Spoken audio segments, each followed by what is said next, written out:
Ah, So good afternoon again, everybody. Welcome to our Siana. Can you repeat? No, sorry. You could message me in the chat as well, right? Your Wi-Fi is breaking up a lot. How's your audio breaking up a lot rather? So you could message me in the chat and I could respond as well. Um, Vamos a comenzar hoy con las situaciones. So yesterday we looked at situation responses. We looked at half of them and excuse me, we need to look at the other half today as promised. Somebody messaged something in the chat, but I'm not seeing it. 1 second. Huh?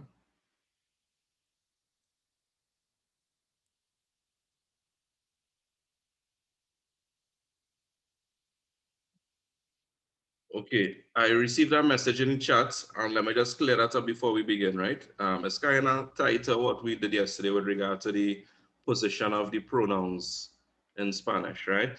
Um, lo, the question asks, how do you know when to put lo in front of the verb or when to join it to the ending of the verb? It's very simple.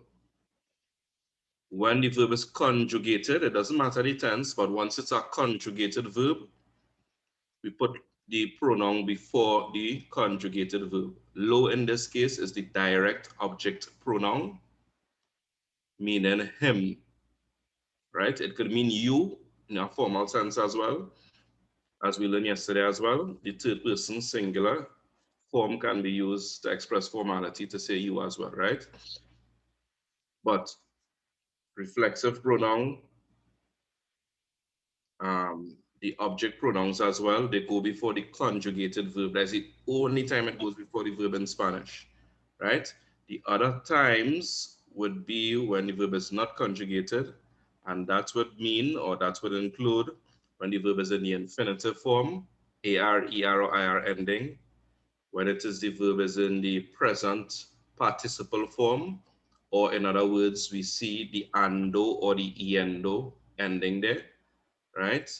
Estoy comprándolo, comprando, buying, and we put the lo, we attach it to the word comprando, right? And when we have the command form as well, right? Any type of command, compralo, buy it, etc.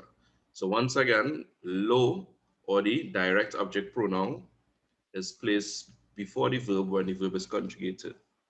So lo compré ayer. I bought it. The lo comes before. I bought it yesterday. Nice. So moving back to what we have planned for today, we were looking at the situations yesterday. And just to do a quick recap for the persons that are with us today, that are joining today for the first time, we looked at the fact that with the situations, it is not a translation, first and foremost. You are required to follow the instructions, and in following the instructions, that means give the pieces of information. Your response should give the pieces of information specifically what the your exam paper asks for. So although it may be one language function, the pieces of information may be more than one, right? And we will see examples of that as well. And don't make the mistake of trying to write too much and thinking, well, if I write more, I have a greater chance of getting more marks. That is actually incorrect. It might work in the inverse actually. If you write too much information, you may actually find yourself losing marks, right? You stand a greater chance at making errors and that sort of stuff too, right? So language functions, let me share my entire screen and just show you what I am referring to.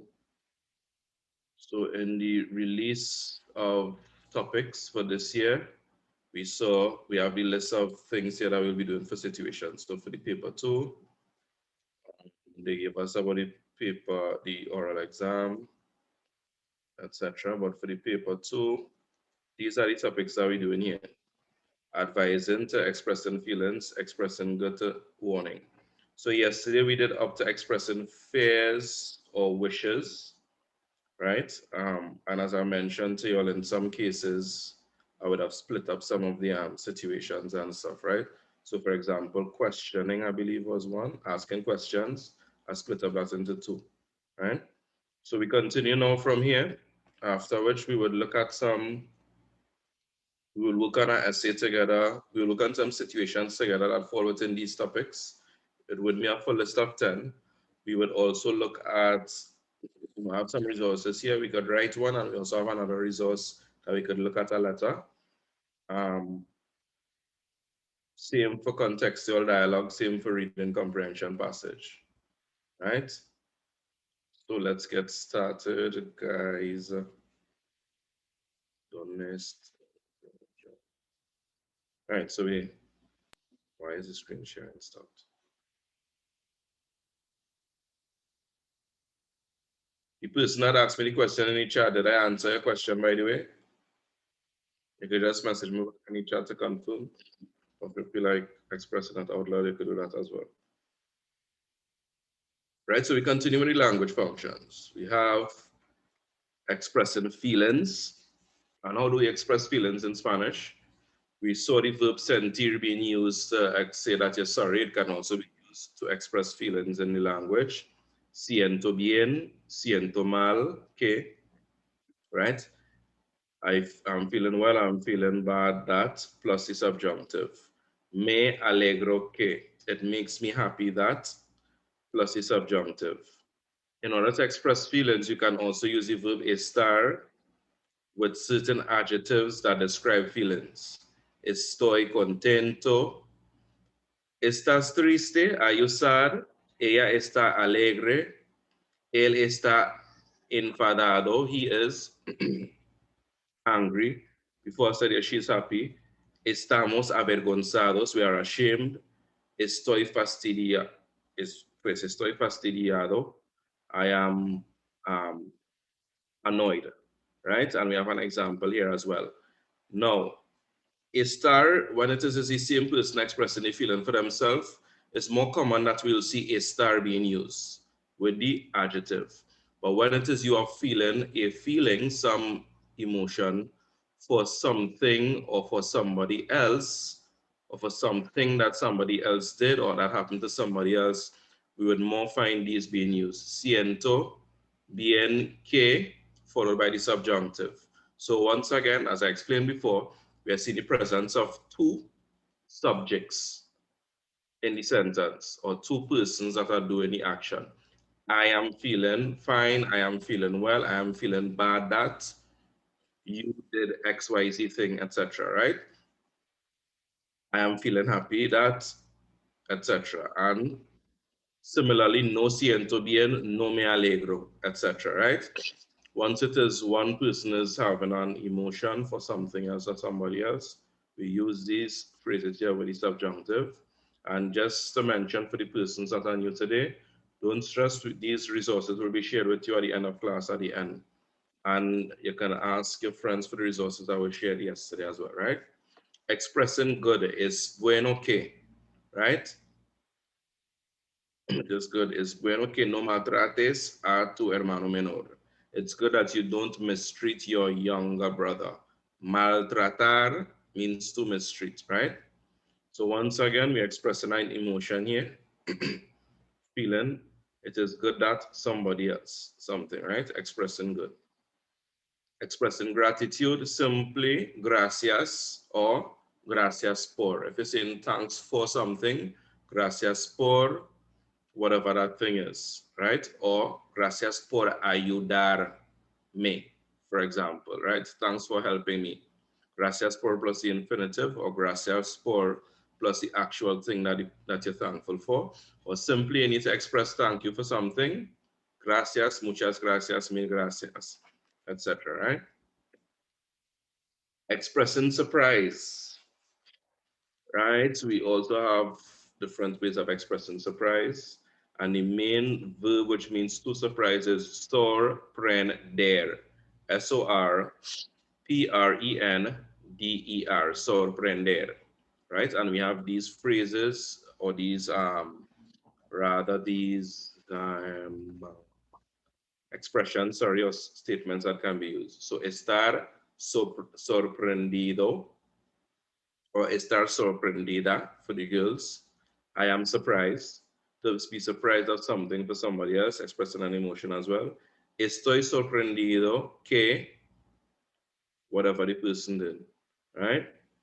Me sorprende que it surprises me that for somebody else doing something, the subjunctive being used. And we have some examples here. Estaba sorprendida cuando gané el premio. I was surprised when I won the prize. Sorry. So once again, we see the indicative here. As I explained yesterday, the indicative mood simply means any verb tense that is not the subjunctive or not a command. I repeat, the indicative simply means any verb tense that is not the subjunctive or not a command. So when we have an action taking place and it's one subject or one person doing the action of the verb, or more than one verbs, but it's the same person, we use the indicative. In this case, we see the imperfect tense being used, and we also see the preterite tense being used. I was surprised, estaba sorprendida cuando gané el premio, when I won the prize. However, on the other hand, me sorprende que venga temprano. It surprises me that he arrives early, right? So you are surprised, or it surprises you that somebody else does something, right? So we use the subjunctive here. Just remember those. Also, giving reasons. This is an interesting one, I would say, right? Because I know some of these words here usually confuse students. And let me explain what I mean by that. So to give a reason for something, rationale, purpose, etc. Porque, we know porque means because. A causa de means also means because, but I put another expression which also encompasses a causa de so that you can understand. Because the reason why I'm saying this is that many times students mean to say owing to, but they use the word porque incorrectly, right? Excuse me. So they might say, I don't have a job or I am unemployed because of coronavirus. And you would use porque, which is incorrect. Now, I don't want to stress on the incorrect thing, so follow me closely. Porque is used to express causality, right? Porque is used to express causality. A causa de is more used to express like owing to or for this reason, etc. Another way of giving a reason for something in Spanish, we have two phrases that can be used synonymously. I now realize this is a typo. We have ya que and we have puesto que. Both mean since. Ya que and puesto que. They both mean since. And let's see how each one can be used. Tuvo éxito porque estudió mucho. He was successful or she was successful because he or she studied a lot. On the other hand, how would we use a causa de, meaning owing to?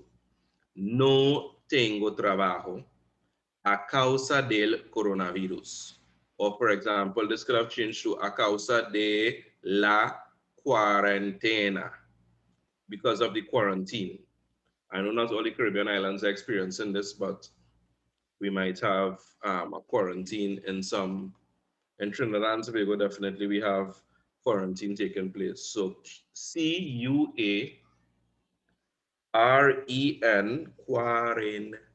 Tena, Tena, quarantena. Quarantena means quarantine. So that is a good word to know. I would be surprised if CXC uses something specific or exam question or anything specific to what we're experiencing now with COVID and that sort of stuff, right? So la cuarentena, which means quarantine, right? So you could have said, no tengo trabajo a causa de la cuarentena or a causa del coronavirus, right? I don't have a job and it's owing to this, right? And finally, usamos velas, we use candles, ya que se cortó la electricidad. We used candles because or since electricity was cut. They cut the electricity. Everybody following me? Let me get some impressions, some yeses, etc. Good evening, Maya. I'm seeing we have some invites. So let me just give a hail to the persons. Brianna joining us from Jamaica. Jada Wallen, that name is familiar. Jada, were you in the master class earlier in the year?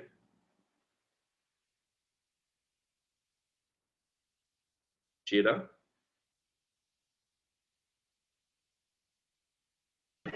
I wasn't. Oh, are you from Trinidad or from another country? Trinidad. Yeah, I realize the new voice now. So welcome. What school are you joining us from, if you don't mind me asking?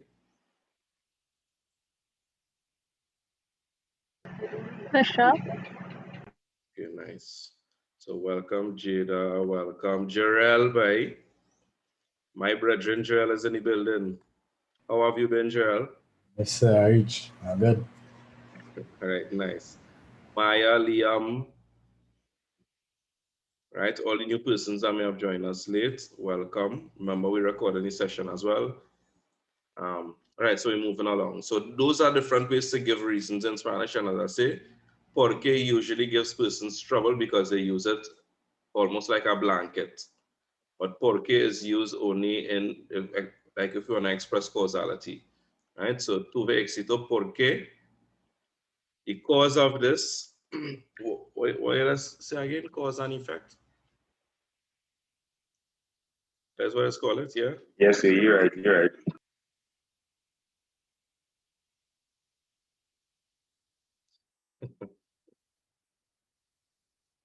Well, you know me and all that today, Nasiana, right? So, porque cannot be used blanketly. We use it like this if we want to. Or, and all right, let me say it like this to help you, all right? It's one thing to explain, but let me give you a practical application of the thing. You want to say because. You want to make some statement in the language and you want to say because this or because that. Pause for a second and ask yourself, let me say this thing in English. Does it sound better saying because in English, or does it sound better or make more sense if I say owing to? If the answer is owing to, then you use a causa de, right? So I am successful owing to studying. That doesn't sound right. Or since I studied, no, well, not since. That we would express it like that in English. I'm going to confuse the thing more than it is being. Thing, right? But as I said, if you can replace because with owing to, then you know it can be used in that sense, right? No tengo trabajo, and it is owing to this reason. It is owing to the coronavirus, right? Um, any questions?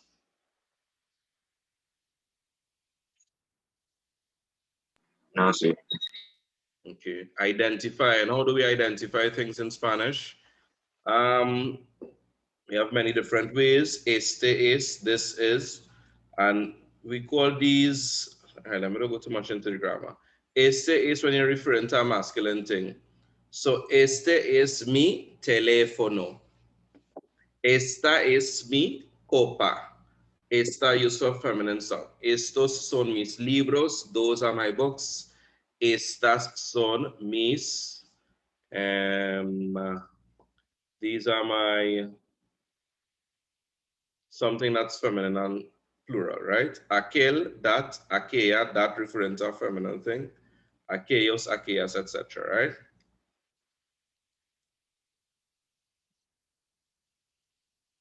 Right, instructing. How do we instruct somebody of something in Spanish? You can have deber plus the infinitive. Debes estudiar por 2 horas. That is the one way to give an instruction. Deber conjugated, excuse me, plus the infinitive. Tener que plus the infinitive as well. Right? So that's another way we can instruct somebody to do something. You may have heard it before as expressing obligation. These two. You must do this or that. You have to do this or that, right? That's another way we can instruct persons as well, right? Tienes que asistir todas las clases. You have to attend all classes, right? Then put here habla, no hables, no hablen, hablemos. I forgot out one. I should have included hable as well, right?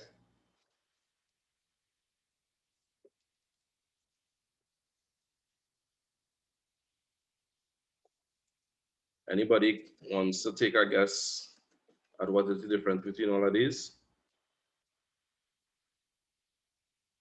From habla, go down, except for the link we see at the bottom there.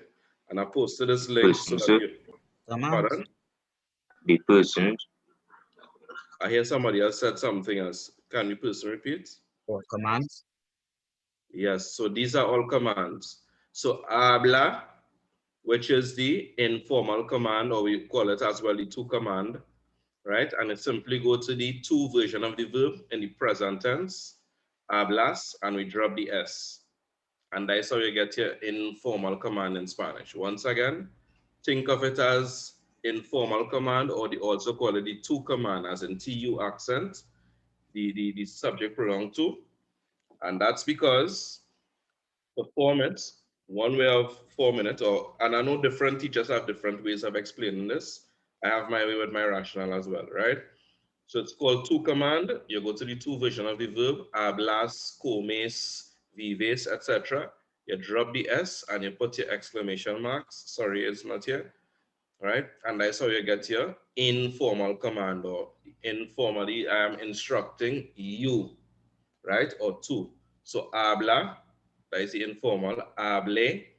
How will we get this? We go to the usted version of the verb in the present tense, which is habla. And if it's an AR verb, we change the A to an E. That's how we get hable. If it's an ER or IR verb, it will be an E, and we change it to an A, right? So it would have been coma, beba, viva, etc., right? You all ever heard Viva Mexico? Yesterday, Trinidad and Tobago played Mexico. So Viva Mexico is like long live Mexico, or you're commanding, or you're instructing, or you're boasting and you're saying with an instruction, live Mexico, long live Mexico, right?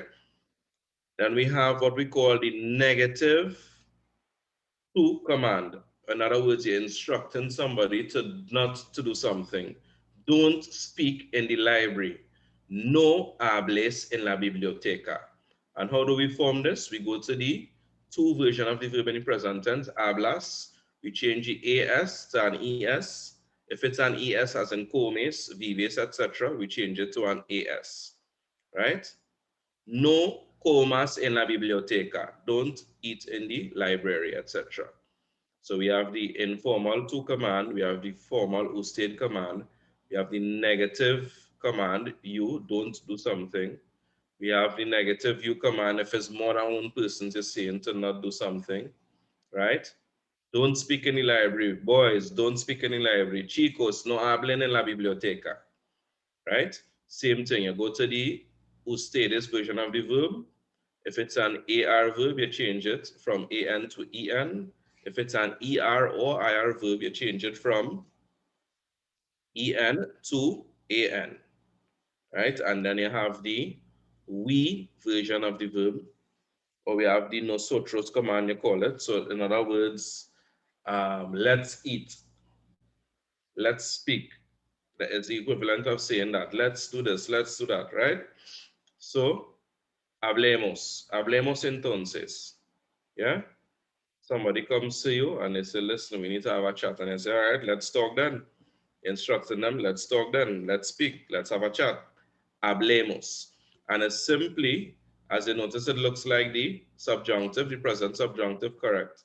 Or another way of thinking of it is, you take the, for AR verbs, you give it the ER, IR, no, you give it the ER ending rather. For ER and IR verbs, you give it the AR ending. Amos and amos. Nice.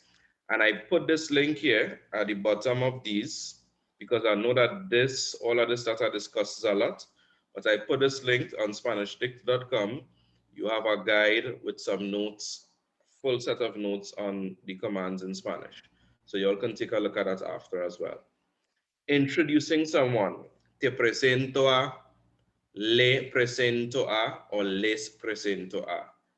I introduce to you presentar is where we get presento from, the verb presentar, which actually means to introduce. It looks like the English verb or the English word rather to present, but it actually means in Spanish to introduce.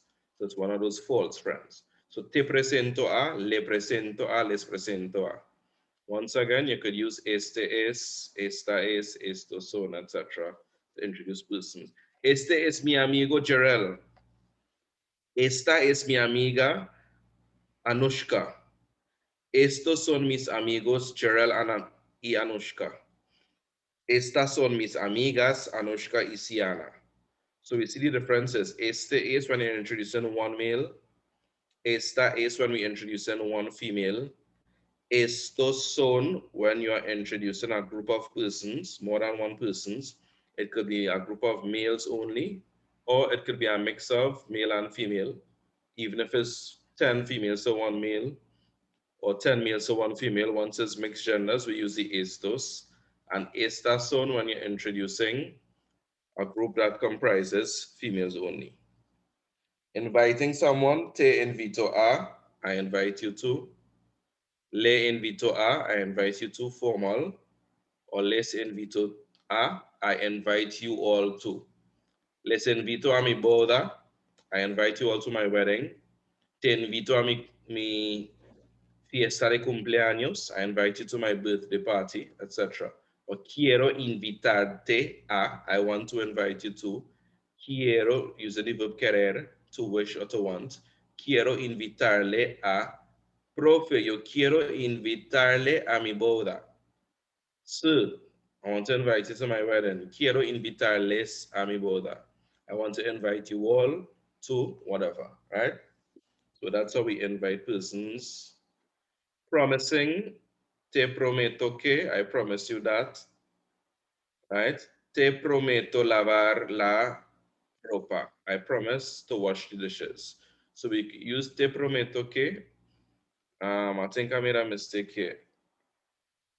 Did I? No. I promise you that. And it, lavaría los platos, I would wash the dishes, etc. That kind of thing, right? Or it could simply use it with the infinitive. Same thing with le and les here, right? So te prometo lavar la ropa, te prometo hacer mi tarea, te prometo sacar buenas notas en mi exámenes. Mamá, te prometo sacar buenas notas en mi exámenes. Mom, I promise you to get good marks in my exams, right? Recommended, making recommendations, recomendar que, plus the subjunctive. Remember, we had the uses of the subjunctive and we had the acronym WEIRDO, W-E-I-R-D-O. The R in that acronym stands for making recommendations. So when we make recommendations in Spanish, we use the subjunctive, right? So recomiendo, que I recommend that you do Form 6. Yo recomiendo que estudies para los exámenes de CAPE, that you study for CAPE exams, right?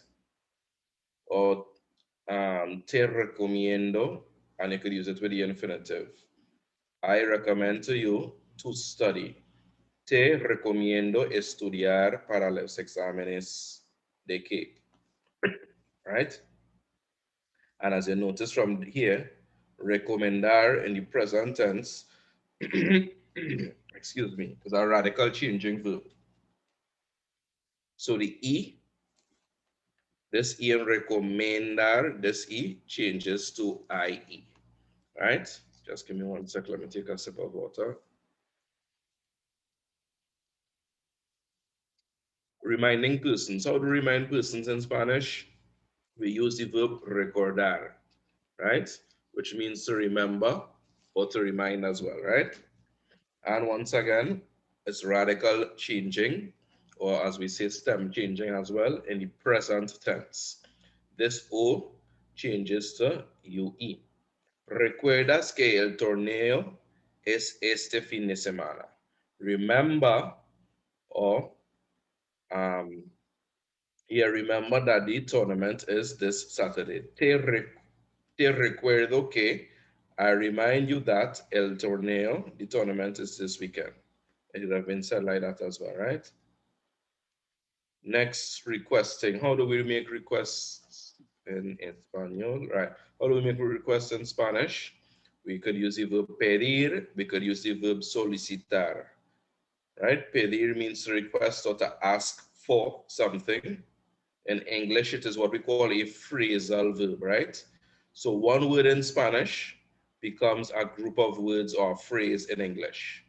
Pedir means to ask for or to request.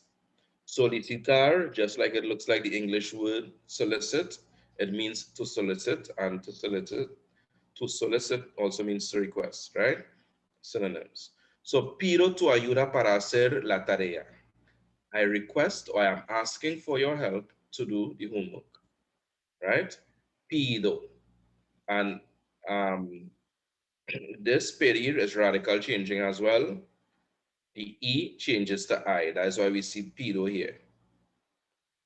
So it becomes yo pido, tú pides, ella usted pide, and all radical changing verbs, as we learned before, they become normal. They are conjugated without the change in the nosotros form. So nosotros pedimos, P-E-D-I-M-O-S, and then back to the radical change, E to I. Ellos, ellas, ustedes piden, P-I-D-E-N, right? And remember, this change takes place in the present tense alone. So pido tu ayuda o solicito tu ayuda para hacer la tarea.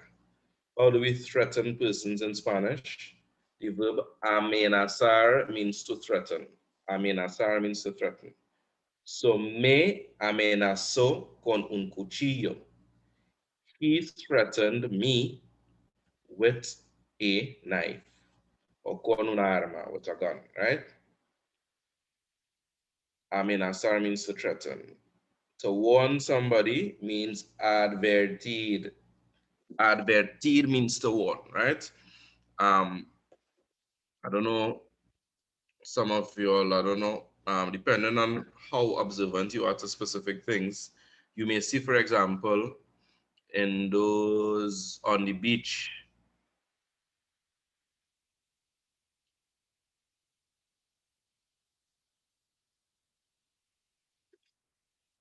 one second, I just reading some messages here. Let me just pause for a second.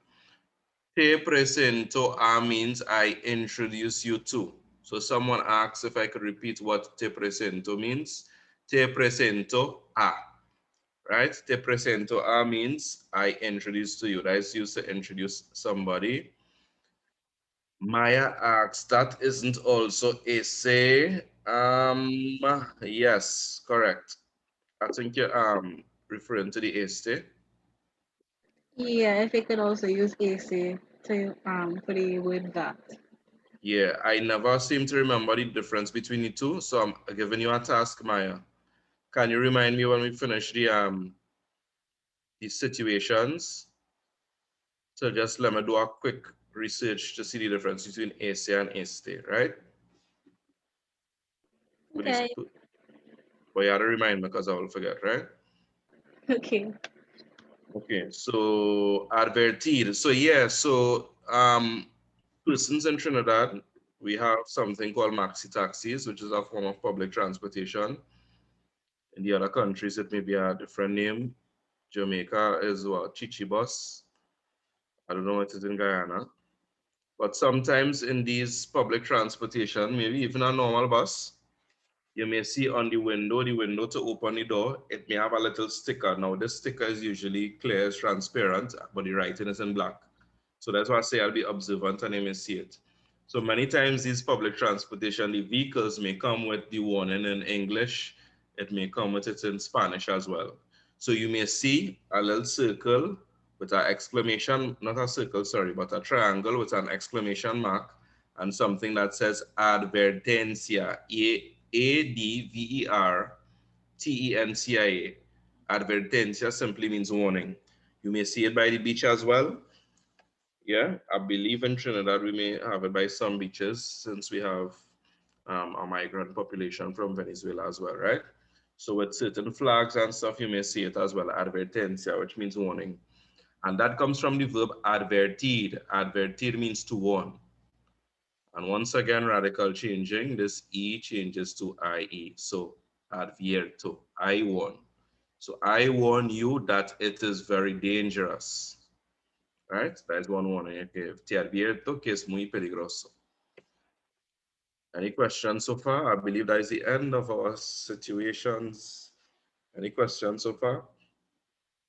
Anybody? Any questions so far? So Maya, any? Yeah? It's not the difference between that and this. Yes, that versus this.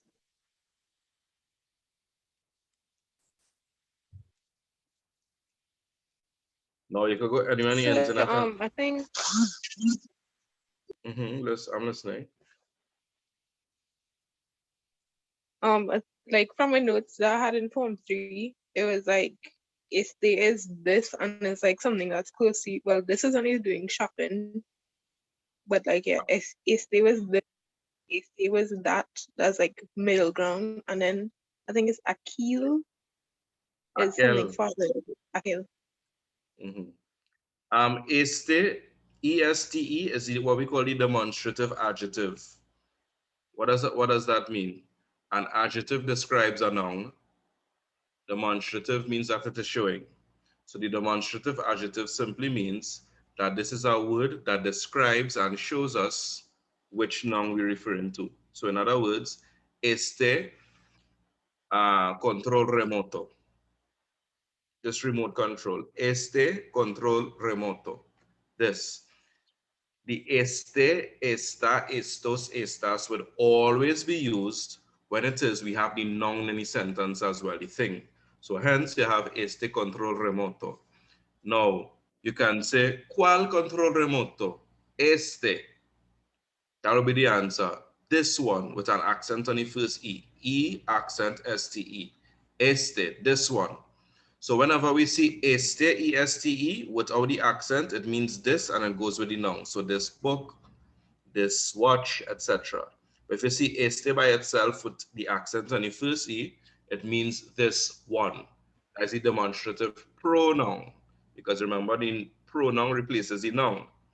So hence we remove the control remote at that time. Yeah? But let's see. Ese, that is a whole Mexican thing you're telling you there. Ese. ¿Qué onda ese? Right, this is now what we're looking for. This is giving us the wrong information. So let me, after go this, Google. Now I don't advise you all to do this. So somebody else might have watched this and be confused, right? It have things you may look up on the internet, and because you don't have the maturity in the language yet, you may take the wrong information, right? So let's see, I'm seeing an explanation here. I'll be careful. And then the other thing too is the persons that write these things are not necessarily experts on the internet. So you could be getting a wrong answer. And there's no check and balance to make sure that you, as an innocent student, getting good information. Somebody else join? Josh Frank. Welcome, Josh.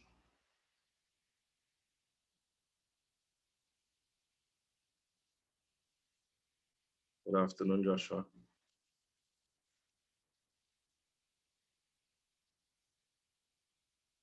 All right then. Right, so ese means that one. The pronoun sense of this word is written with an accent. Nowadays, all senses of this word are written without. So you see, this used to be written with an accent, but now as the language has changed over time, they write it without.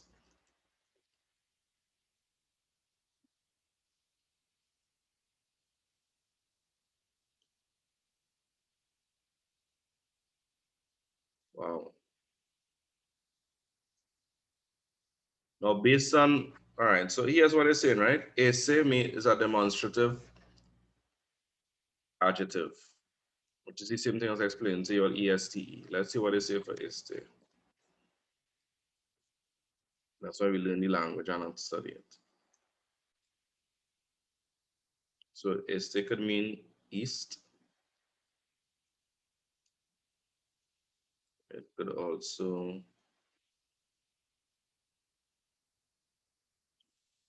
see demonstrative adjective, this este año. Based on what I'm seeing here, they can be used interchangeably, right? So far, based on what I'm seeing so far, they can be used interchangeably. Maya? Yeah, understood. Okay.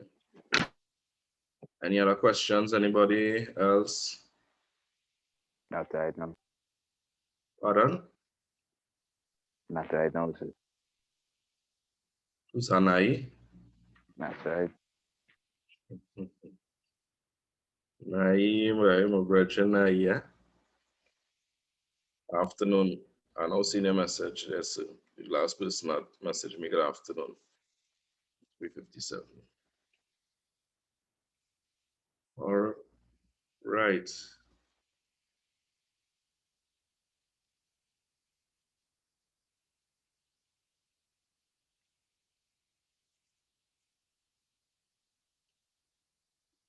So we go look, let's look at some past paper questions now. So we're looking at May, June 2018. And we're looking at the situations. So I'm gonna ask, so we focusing on the situations which CXC says coming, and I'm gonna know the questions where we know for a fact the situations that language function is not coming for, is not going to be tested, okay? So as a result, we wouldn't be doing all. We now 1 hour in, so we're good for time, I would say. So what is the situation in comment? No. So what comment for is No. Don't get confused. Situations, in order to write the situations, there are certain language functions that are used, right? So section 1 requires candidates to write a written response to the situations described in English of the following functions. So a language function, which we said, which we went through before, a language function is what helps you to write the situation. So let me give you an example. You have done very well in your exams. Write a note you receive from your aunt congratulating you and promising to do something special for you. So in this situation, there exist 2 language functions. One language function is to congratulate persons, and the other one is to promise. Okay? So 2 language functions. CSEC in the release of topics for this year, for this year's exam, the revised list of topics, they gave us 20 functions, language functions, and they said that they are going to test us on only 10. So from these 20, 10 will be coming, right, for the 10 situations. But we went through all 20 still. So what I'm saying is that we would only be answering the questions in this exam paper that have a situation that is found in, that has a language function, sorry, that is found in one of the language functions that will be tested this year. That makes sense now? yeah.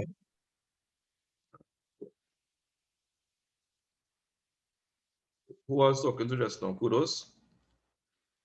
Iran, All right, cool. So let's go. So I already gave away the first one.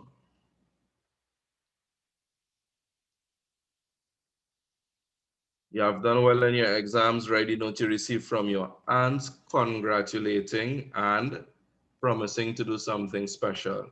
So let me give you an example. So how do we congratulate in Spanish again? Anybody? Felicitaciones. Felicitaciones. Felicitaciones. What else? How else can we do it? Felicidades. Felicidades. And we learned another one yesterday. Enhorabuena. Excellent. Enhorabuena. So, and how do we promise somebody to do something? Te prometo. Te prometo. Te prometo. Te prometo. Nice. By the way, what's the score in the Euros, anybody? It should be halftime, I know. 1-0. England in front? Yes, sir. Awesome. Yes, sir. That goal scored within the first 2 minutes.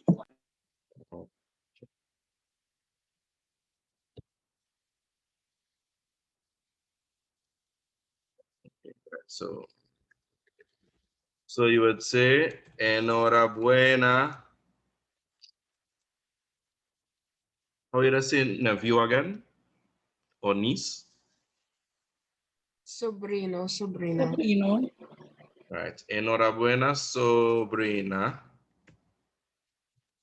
Te prometo comprar un regalo. For example, anybody has a different answer they want to give? So before we continue, you see how you're not trying to write too much. You're not going into additional information that they didn't ask for. They don't care. They don't want to know what it is you win or what she congratulating you for winning. They just want to know that you could express congratulations and make a promise in Spanish. That is what they're just testing to see, right? So keep it simple. Good evening, Ariel Bernard. Where are you joining us from? What country?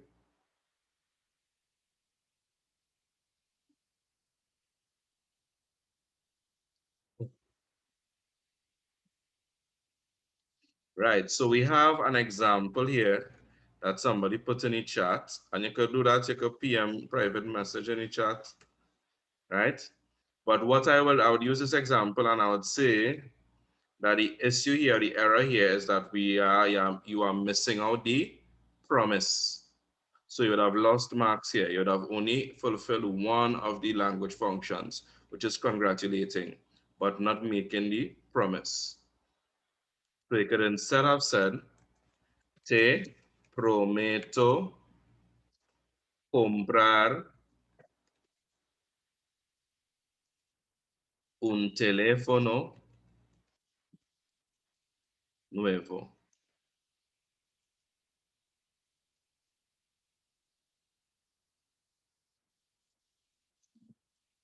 Right? Felicidades, mi sobrina. Te prometo comprar un teléfono nuevo, right?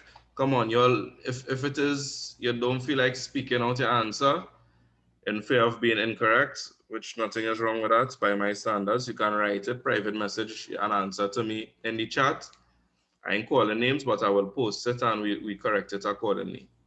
So by all means. What if I don't want to say niece? What if I just want to say congratulations? I promise to buy you a gift. Nothing, absolutely nothing is wrong with that. Okay. Any other questions? Anybody else? But I get your wrong answers now and not in the exam. Okay, I see that answer coming in for the other one already.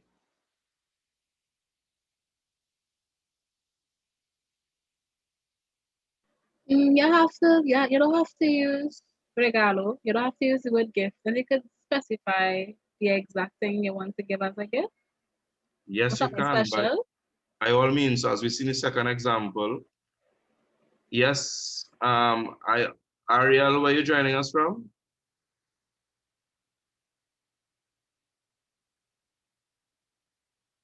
Kunupia in the building.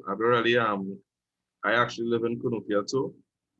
I don't really claim it because I am an Arima man, but welcome, right? Arima to my heart, but yeah.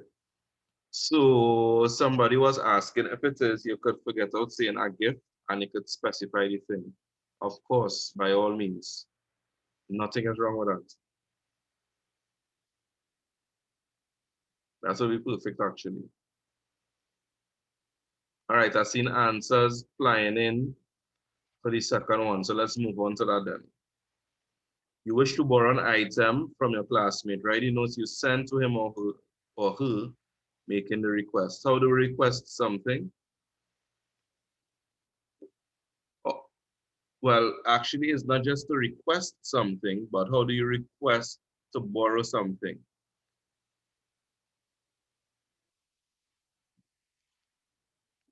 We did this yesterday. What's the phrase we used to borrow an item? Puedes prestarme. Pedir prestado, puedes prestarme, excellent. So you can say, puedes prestarme. And Anushka, who asked the question earlier, you notice the lend, you lend me, right? That is the object pronoun, the direct object, me, you lend me. So you notice here that it comes after the verb because it's used with the verb in the infinitive. So puedes prestarme, what you asking to borrow? Un Pen, bolígrafo. you can say a Like that. bolígrafo. Tu bolígrafo, por favor. Por favor. I hear an unfamiliar voice. Whose voice is that? That was me, Maya. Oh, okay, right. Right. And Anushka? Is Anushka here? Yes, sir. Let me show you how you could manipulate the sentence to put the object pronoun before the verb.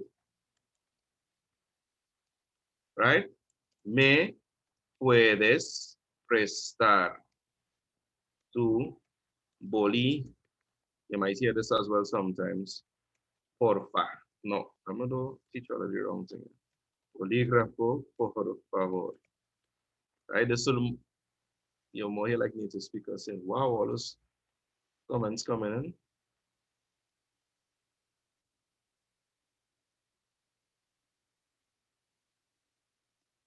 All right. Right. So the point I'm making is, puedes prestarme is easy to remember. Puedes prestarme, puedes prestarme. But the language is such that you can manipulate, and if it is you want to put the object pronoun before, you put it before everything. Me puedes prestar tu bolígrafo, por favor. Do you understand the point I'm making there, Anushka? And Yes, all I'm sir. saying, Anushka, is for everybody, right? But you would have asked specifically about this before. So once again, you have the object pronoun, but it is not attached because you put it before the conjugated verb. You notice it didn't go in front of the prestar. Why? Because prestar is not conjugated, it's in the infinitive. So you put it before everything, which is the conjugated verb in this case here. Puedes, poder conjugated. Me puedes prestar or puedes prestarme. Either one can be expressed, right? Okay, I'm seeing lots of responses coming in here. Puedes prestarme tus sacapuntas, por favor. Excellent. And sacapuntas, although it ends in S, is a singular noun, right? El sacapuntas, right? Puedo tener un bolígrafo, por favor, right? Easy, easy. You're moving too fast for me, right? So somebody wrote, and as I say, a respecting person's choice to write a message privately. Somebody wrote in the chat, puedo tengo un bolígrafo, and then they put por favor after. All you see in the chat when I put it up on the screen or no? No, so we see a block. That's it. Yeah. Okay, great, because I would have been defeating the whole purpose if I was saying that and you see in the chat with the person name now, right? So the person wrote,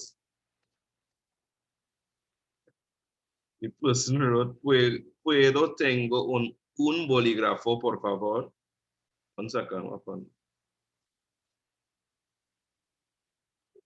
The issue there, let me explain for the sake of everybody, is that you will never have two conjugated verbs coming one after the next in Spanish. You'll never have puedo, tengo. Puedo is poder conjugated, tengo is tener conjugated. It will never be like this. You'll conjugate the first verb and the second verb would always go in the infinitive in a case like this, right? Why? Because these two verbs tie to the same subject, I. Can I have, right? Can I, and just the You could follow the construction as well. Poder is followed by the infinitive, right? I think there's enough examples for that one. Persons give other examples, but you all get the idea. No problem to you, you're welcome. So basically, the disculpa, puedo pedir prestar. Excellent, let me write this one. Our next good brethren of mine give a suggestion here. Can't leave him hanging. El brethren. So watch this response as well. Disculpa, ¿puedo pedir prestado un bolígrafo, por favor? Pedir prestado means to borrow. So can I borrow a pen, please? Excellent. So this is our next way of thinking. ¿Puedes prestarme? O puedo pedir prestado. Or you could have written as well.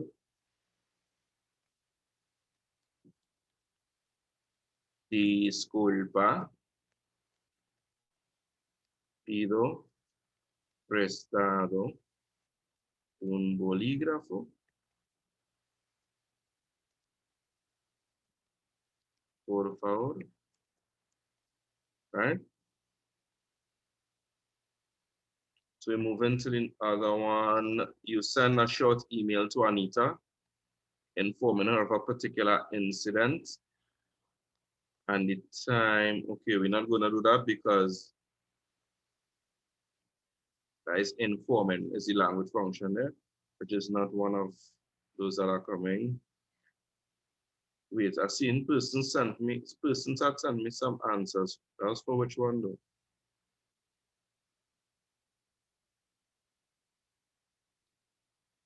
Me robaron en el tren a las 3 por la tarde. The person narrowed that to me. 1 second, guys.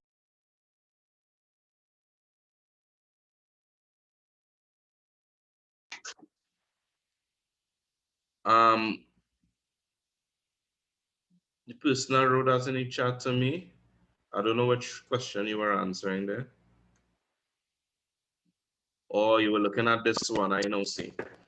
Right? Well, it would be correct, we're not looking at that because informing or relating an incident is not one of the topics or the language functions that come in, right? Manuel, so let's look at D. Manuel is unable to go on a field trip with his class. Write the note his mother sends to his teacher apologizing and giving a reason. So let's look at this one. What are the language functions here first and foremost? I got your message, thank you. What are the language functions here? One outside, there are two. Only one of them actually coming. Now I'm giving an apology. Giving an apology, excellent. So let's do it still, right? Let's do it still. Although there's another one, given a reason is not there. Let's give a response for this. So what note does the mother send apologizing and give any reason? What reason does she give? Well, could we say given a reason was one way?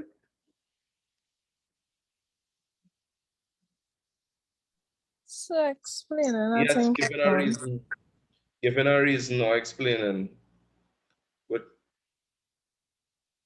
yeah, given a reason is the one here which we did do. Remember the porque and a causa, etc. So anybody wants to give a response?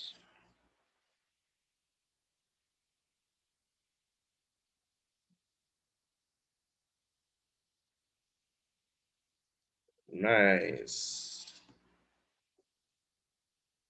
All right, I see an expression in the chat there, all the way from Jamaica. So we have a couple responses we could use. We're going on Javon. So we have Hola, profe. Lo siento, pero hay una emergencia en mi casa. Right? Hola, profe.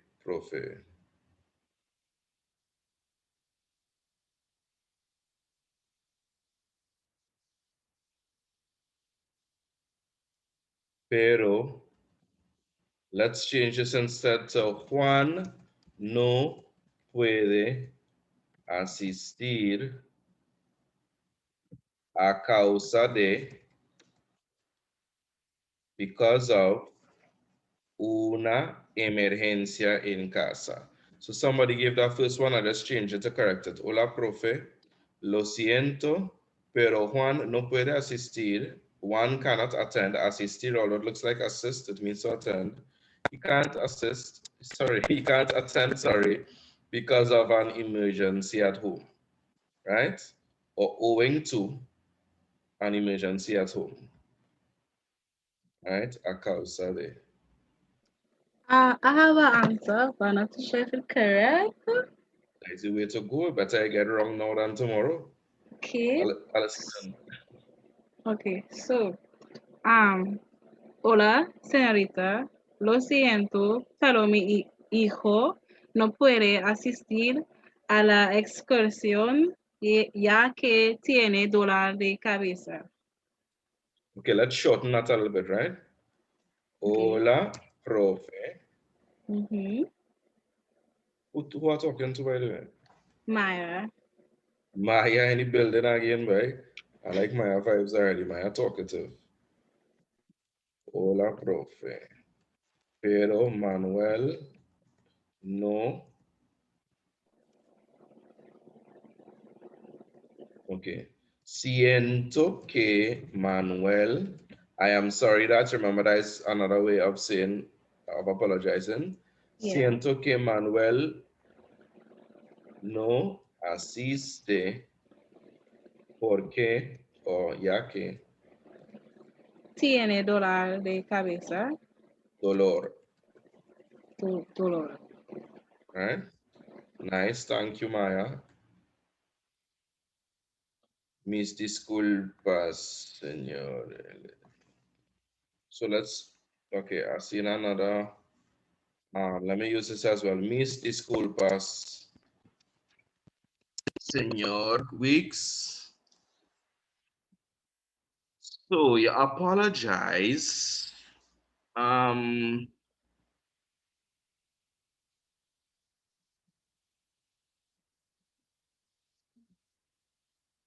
But I would suggest that you use a specific vocabulary that shows that a reason is given. So let me change this to do such. Mis disculpas, señor Weeks, pero Manuel está muy enfermo. So unable to go on a field trip, you're given specific information. You know that your mother sends apologizing and giving the reasons for not being able to go on a field trip, right? Pero Manuel está enfermo y no asistir. Make use of what we can where necessary. Asistir. How do you form the future tense again? You take the verb in the infinitive and you add a new set of endings. E with the accent, as, A with the accent, AS with the accent over the A accent, Amos and Aaron, sorry, and Anna, AN with the accent, sorry. So, mis disculpas, señor Rix, pero Manuel está muy enfermo y no asistirá la excursión. Right? So just to correct that for the person that wrote that in the chat. So you could see, lo siento, Manuel, no puedes ir. Okay. Once again, another example given in the chat, lo siento, Manuel no puede. I like this one because of how short it is. Lo siento, Manuel no puede, remember he cannot, no puede, no puedes, no puede ir porque está enfermo. Because Manuel is a boy, right? Nice, I'm liking what I'm seeing. Lo siento, profesora. Manuel no puede ir porque está enfermo. Excellent. Somebody else wrote lo siento, pero Manuel no puede ir al viaje porque él está enfermo. Excellent. Now the person's writing él está enfermo in the chat. Where one come out from? I say one? Okay. If I said one, that's a mistake on my part, right? Don't forget that the está has an accent on the A. It's the verb. Lo siento, señora. Juan no puede asistir porque él está enfermo. Excellent. Ariel to everyone. Excellent, Ariel.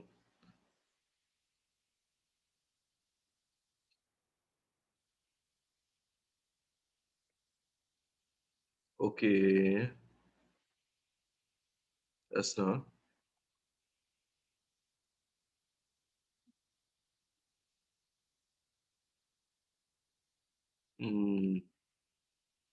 Again, read so many things here to use. That's not.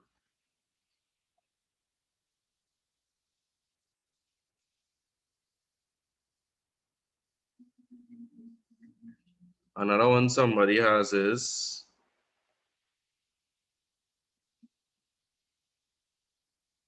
hola, siento que mi hijo no. I am sorry that somebody else uses subjunctive. Siento que mi hijo no. So what should this be? Siento que, I am sorry that, expressing an emotion or feeling, expressing sorry, that somebody else can't do something. What should follow here?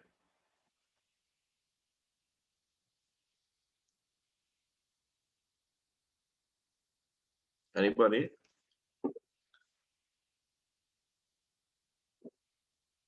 Dígame, tell me.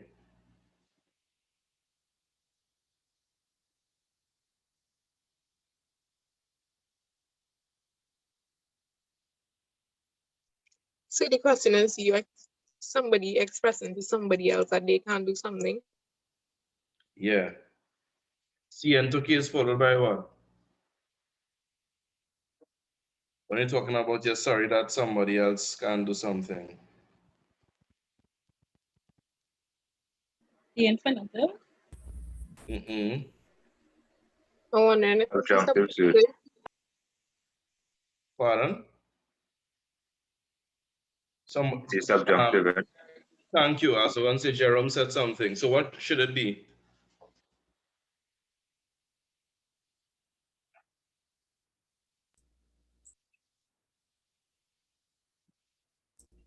Yeah, I ask wouldn't your use niece. it, to be honest. I'm sorry that he can't arrive. I'm sorry that he can't go. Or I would say he can't go instead. So what should it be? Can't go or can't attend. Sorry for interrupting you. Tell me. No vamos. Yeah. So there is one person to revise the subjunctive tonight and the irregular verbs in the subjunctive, or asista. I don't know who said that answer, but I'm just giving you a heads up to do that, right? Hola, siento que mi hijo no vaya o no asista porque está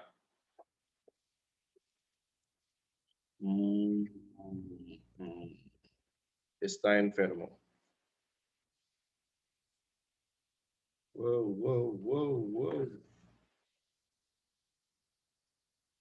Cool.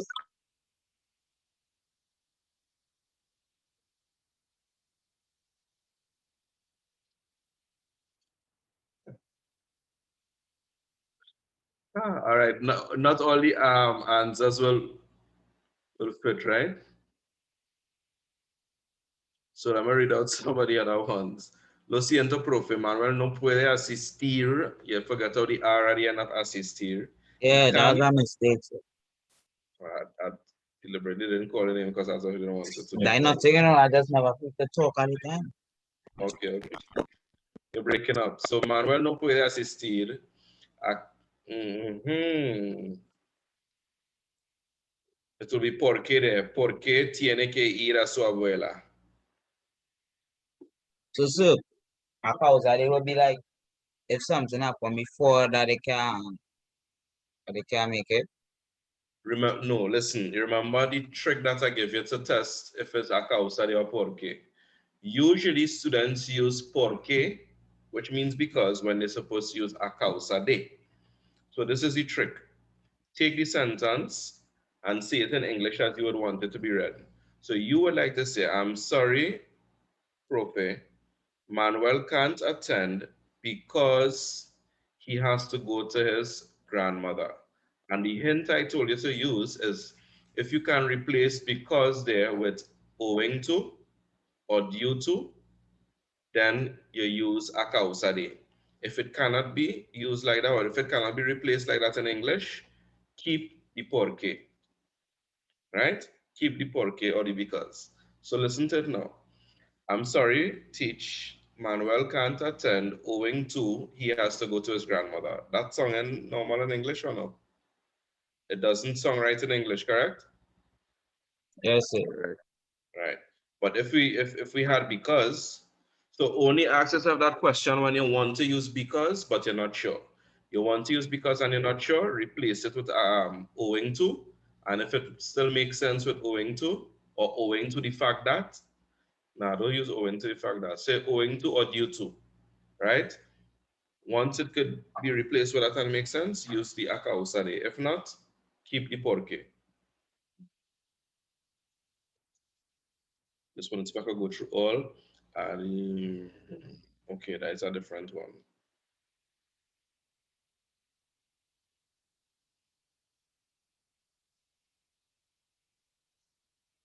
Okay, Ariel asks, is enfermero a spelling as well? Enfermero is a totally different word in Spanish, which means nurse.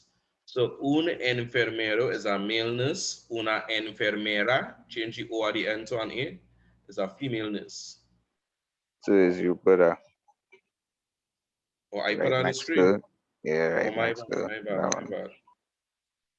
And she say on the screen and slow back.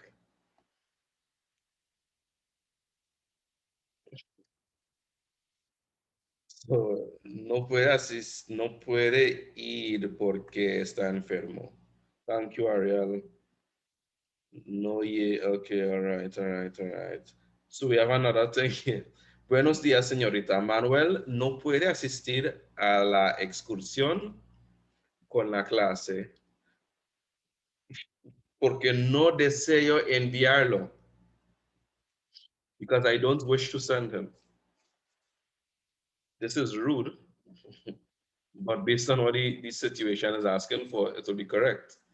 Yeah, apologize. Did you? No, you didn't apologize. So that makes it even more rude, right? So what will be missing from that response? Somebody wrote in private, buenos días, señorita. Manuel no puede asistir con la clase. That kind of long, right? Porque no deseo. So you forgot all the one part, which is apologizing.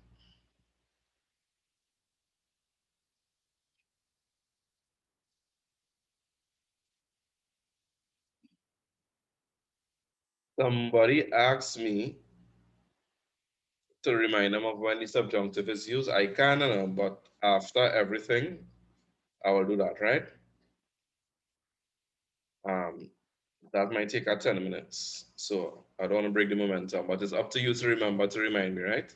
Your cousin who lives overseas is returning home. Write a farewell note. Nope, we are not bidding farewell. Brother has gone out and leaves a note informing you of where he went and why.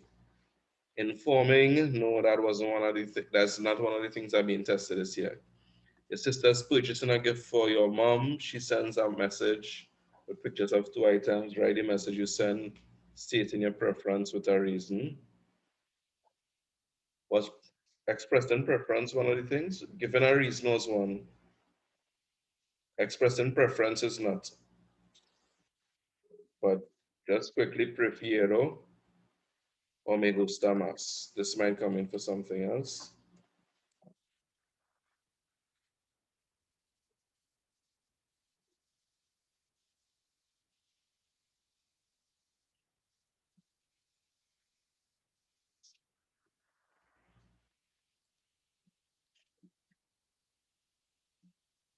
Okay, so prefiero o me gusta más la cadena de oro porque es lujosa. It's luxurious. In other words, it's rich looking. So that's given a reason porque, right? I prefer the gold chain, la cadena de oro, the gold chain of gold, right? You're going out with friends, right? You know, your father leaves for you, instructing you of two things you should do. Somebody please tell me what is required in this situation? This one is command, right? Command. Right, we're given a command, but something else is required. Formal. No, not specific to the language function. A negative command. No, something that is not specific to the language function. So command, yes, we're given a command. And yes is negative because it should not do. But there's something else that we need to include. Or let me say it like this, specific information that needs to be included that we can see from the situation here. Two You have things to I should do. state what you need to do, what you need not to do. I heard a deep voice give the answer. No, it's me, sir. Well, you can repeat. Good afternoon, Sion. Can you repeat, So please? two things that you should do. Right. So the details, not just the language function, but the details. Two pieces of information should be given as well, right? So don't feel you're going to give an instruction and you're like, right, I give the correct command here and I correct, I finish. No, two things. So let me see some of the responses. Okay, nobody gave a response as yet. Let me hear or let me see.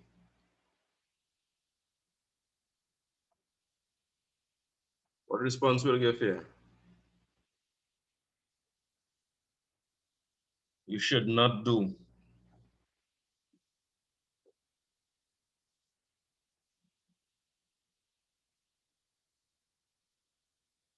Nobody? Okay, give me in English. What's two possible things that you might be instructed to not do by your parents if you're going out with friends?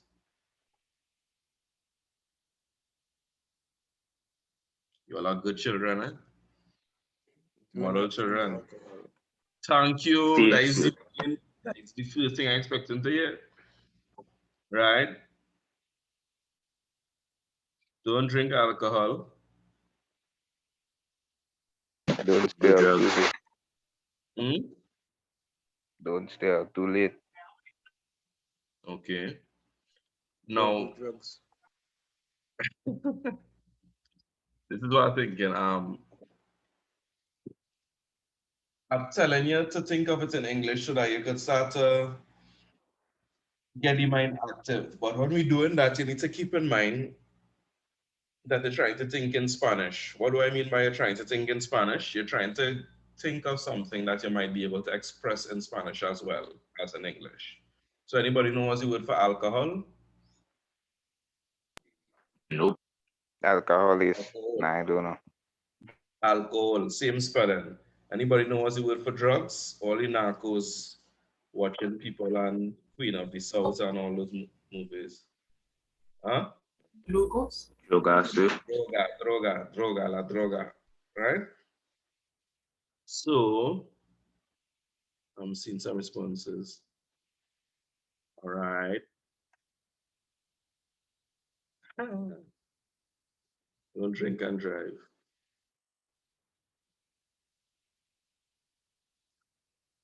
Somebody, oh no, Ariel said to be careful of strangers and remain in group, but this would be wrong because you're telling them what to do, not what to not do, right?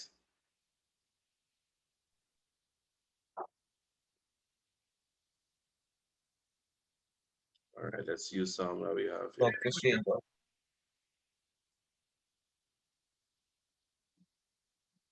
That's not, huh?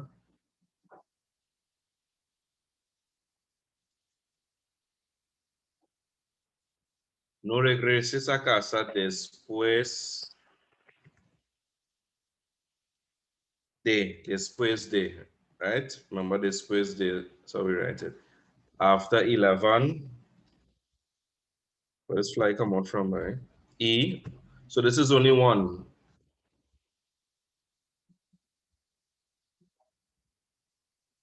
Right?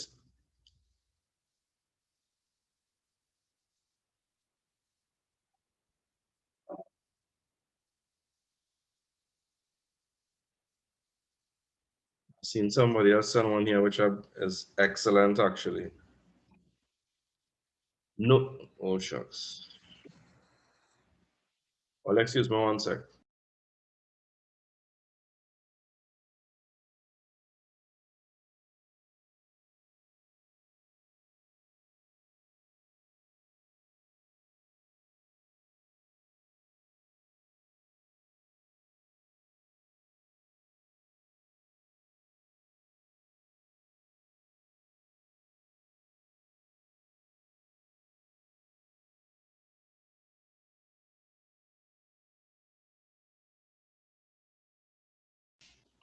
Right, as I was saying,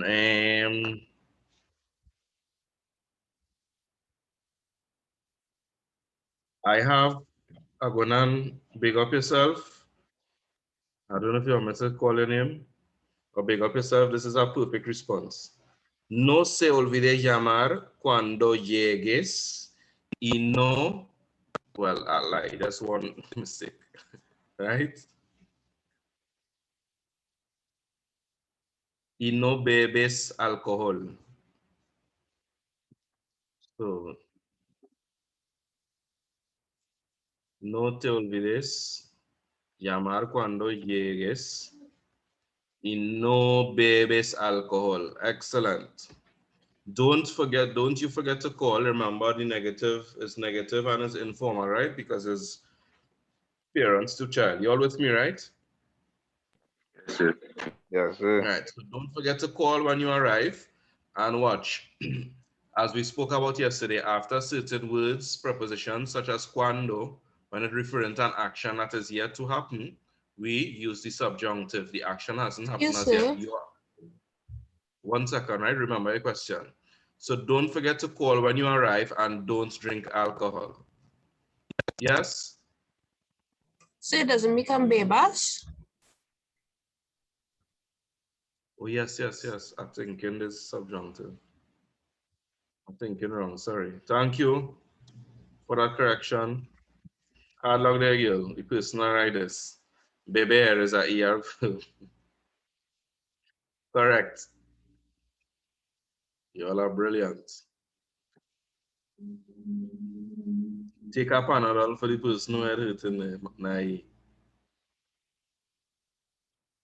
Yes, sir. 2 paper, 2 tomorrow, you know, so I want to All take right. 20 Panadol at the same time. Can I kill yourself or? Like the goal, like the goal. Just now, huh?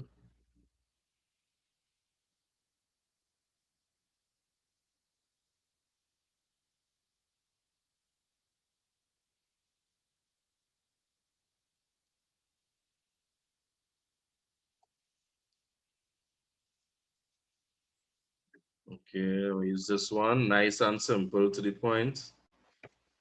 No bebas alcohol y no simply uses las drogas. Don't drink alcohol, don't use drugs. Nice.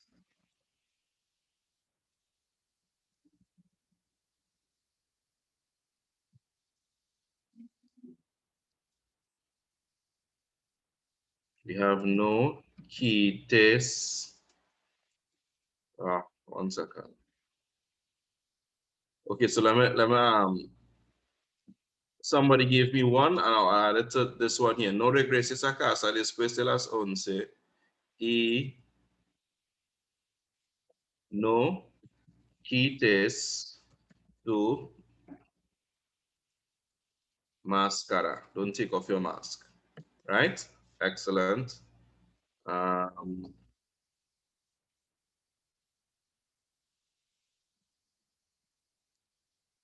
you talking about everything but Spanish. And two, can you understand that? Just making sure I'm not suffering alone now. So Misery loves company, and I what they say? I love company. He's can't be alone, sir. Pressure Nick Jarrell. Who else have back to back? It end up a whole social meeting in my chatter. My bad, my bad. No. I ain't saying no. Once you're paying attention, I could. We can't meet up in person already. You might as well talk in the chat. Trying to say don't. Okay. No hables.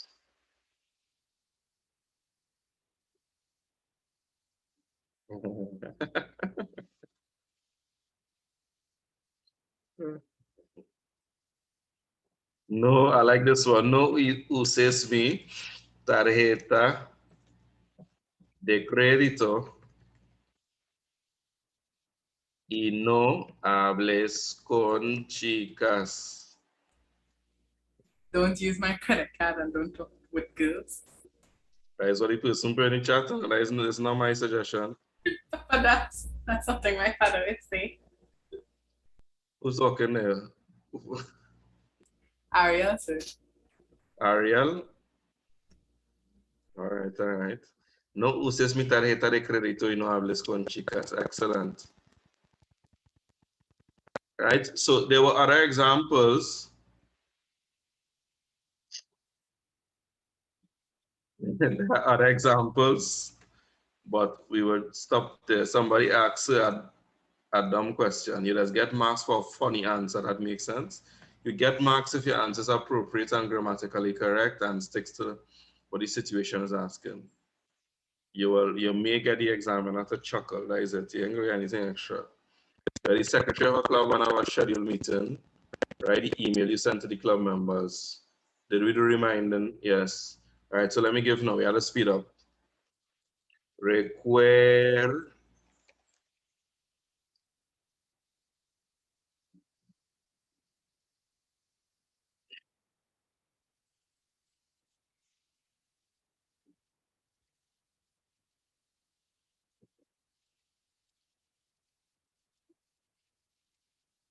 you're the secretary of a club on our scheduled meeting. Right, the email you sent to. Right. So recuerden, I would say recuerden using the plural command form because you're given a reminder, but I would also put it as an instruction because it's as an instruction. That's why I put it in the plural command form. So recuerden que tenemos nuestra reunión a las 12 en la biblioteca. Remember that we have our meeting at 12 in the library. Two pieces of information are reminders given, recordar. Two pieces of information are given, or two details, the time of the meeting and the location of the meeting. Simple, short sentence to the point. You all see that? So why don't they give us like 4 lines, sir? In case you make a mistake. Yes, so then let's get real space and I write so short answers and we wondering if I reckon too little. Yeah, This is why I have these sessions to stress to you all. The number of lines is not an indication of how much you need to write. Neither is the number of marks an indication of how much you need to write either. They are looking for Spanish. Well, yeah, I can speak for Spanish. I'm not going to attempt to speak for any other subject. Oh, good. I don't mean that in no bad way. I ain't trying to be funny or nothing. Stress. Huh? Stress. Okay, So it is Rosario, student, give me 6 pages. ready notice and accepting the invitation, offering to assist. This is not common, so we leave out this, right? We have inviting, but this is asking you to accept an invitation, not to invite, but to accept, right? Which we're not doing. And offering assistance is another language function. We're not doing that either. So we have a letter here, guys. Using the following outline as a guide, write a letter of no more than 130 to 150 words in Spanish. Use appropriate tenses to the topic. You'll be penalized for disregarding these instructions. I didn't know for all you, for the stubborn persons that may not read tomorrow. You're on a student exchange program overseas. Write a letter to your Mexican friend in which you include how you were selected, information about the country you are presently visiting, and your host family, activities in which you have participated during your stay, how you will promote the exchange, program upon your return. So first and foremost, my first question, which tenses will we be making use of in this letter or a letter such as this? Not past. Pardon? Past tense. Okay, for which specific pieces of information? How we were selected. Huh? How you were selected. Nice. Were selected shows past, right? Good. And for activities you have participated in. Say that again? And the activities you have participated in. Correct. What other tense will be using? Future for the last one. Future for the last one, and what about the second one? Present tense. Excellent. So you see some mixed tenses taking place here. When you're talking about how you were selected, I was selected, past tense. Information about the country is this, that, and the other way. Activities, so even though it's activities in the current state, it would be something that was done already, not on the day or at the time of writing. So that's why I use in past tense there. Have participated, right? Or you could even use the perfect tense. The perfect tense is used, so that is haber plus the past participle, he visto, he participado, etc. The perfect tense is used for actions that recently completed. So like just yesterday it is done, you could just simply use the normal past tense, or it recently ended or was recently completed in the past, you could use the perfect tense for that as well, right? I have participated in a group excursion or whatever, right? And how you will promote it, that is the, as we say, the thing.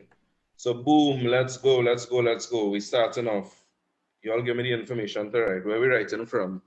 What country we in first and foremost? To be. Spain. Wow. Well, you forget the letter already? Mexico. Thank you. Thank you. That sounds like Cian. That's not. You're on a student exchange overseas. Write a letter to your Mexican friend. Your friend in Mexico, but you're in some other country. Let's choose a Spanish-speaking country. Give me a city in a Spanish-speaking country. Medellin. All right, Medellin. Panama City. La ciudad de Panamá. So we got Medellin, right? Medellin. What is this?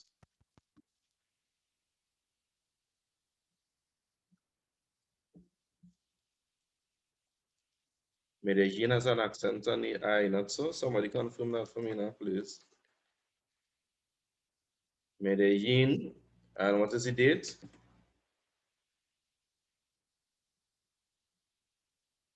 Once de julio de 2021. Are we writing here now? I've seen persons writing. Carry that. Right, who we writing to? Let me make up that one time. Right then. That is not one time, but let's go. Querido, to make it simpler. All right. So what's the person name? Jeff. Querido Héctor. That sounds like a Mexican name. Right? Y'all tell me what I'm writing here now. Hola, ¿cómo estás? Nah, I want something so simple, man. Is that one we're trying to get here? If you're simple, you won't get. Huh? If you're simple, you won't get. If you? Sir, Simple, you won't get. Who asking this question, Sian? Nah. No, I asking, I don't know. Sir, dynamic, sir. Who was it, Abdul? Yes, sir. So that the first thing is right. That's how the first thing goes. So you could Sir. probably say, espero que estés bien. Right, just now, Jerome, right? Kudos. Sir. It's not that you wouldn't get it tonight. Here's my thing, right? Exam conditions could be something that causes anxiety. The time constraints could be additional stress and anxiety. So what I try and teach my students to do is give you phrases that are universal. It could be used in any topic, no matter what you're writing about, but it incorporates specific aspects of the language that shows mastery of the language. Because once you can show mastery of the language, automatically you put your marks in the highest band possible. And additionally, CXC does not expect a native speaker level of writing or speaking or whatever. So they would expect you to make mistakes. So my thing is, as we would have seen in the examples yesterday, this is why I stress to students, learn of these things that making use of the subjunctive and a little idiom in between, so that CXC will say, hey, person makes use of idiom, high marks. Hey, person makes use of I feel like if I can't share this video after saying these things, persons make use of idioms, persons make use of the subjunctive and this sort of stuff. So they will give you the marks. The fact that you learn it off beforehand, that's inconsequential, right? So instead of going simple in the introduction, let me go a little bit more deeper on that, right? Because it's a physical enough. So Excuse I me, would sir. say, yeah, go ahead. Sir, I remember starting from a previous class that is hace un rato. Thank you. I thought you was going to give us that story there. That's it. No hablamos. Excellent. This is my go-to personally. Hace un rato que no hablamos. It's been a while since we spoke. So that was Yes. going to come after the como estas. Yes, sir. Okay. Yes, sir, but up your word count, you know. Because it's an informal letter and it's a Mexican friend, you could even go further and show CXC. I bad like that. In Trinidad, in Mexico, we say, ¿Qué onda? So because it's a Mexican friend, you would use that phrase, ¿Qué onda? Right? So Jamaican. What type of Spanish should we be learning in school? Latin American. So Jerome, I was ¿qué onda studying to mean do all that. that? I was studying to do that, to be absolutely honest with you. But the last time we had some problems with that, and I don't have everything in place where I'm currently located to battle that. That's really unfortunate, sir. That's fine. But we'll be posted after, and I know people staying up late tonight. What time is Spanish? 2? 1 o'clock for me. Sorry. Yeah. So, antes ¿qué pasa contigo tú? Yeah, you could put that. But the point, somebody asked a question just now, Spanish we're supposed to be learning. Latin American Spanish is what is specific to the CSEC syllabus. And Latin America is basically all those countries on this side of the world, the Western Hemisphere, outside of Spain and Europe itself. So, ¿Qué onda? That is how they would say, hey, what's up? That is an informal way of saying, ¿Cómo estás? That Mexicans specifically use. So is that phrase specific to Mexico or Yeah, any it's other specific countries to in that? Mexico. Okay. It's specific to Mexico. Huh? I never heard that phrase before. I know about like oye. Oye could be general too. It could be anybody could use that. You all know any other things from any other country? I know I refer to. No, greetings, greetings. No, not really. All right. So If you cuánto remember tiempo any, sin and I will verte? give you some more, right? Specific to countries, Dominican Republic, etc. Right? So, hace un rato que no hablamos. It's been a while since we haven't spoke. Espero que todo esté. Somebody wrote this in the chat. Bien contigo, with you, y tu familia.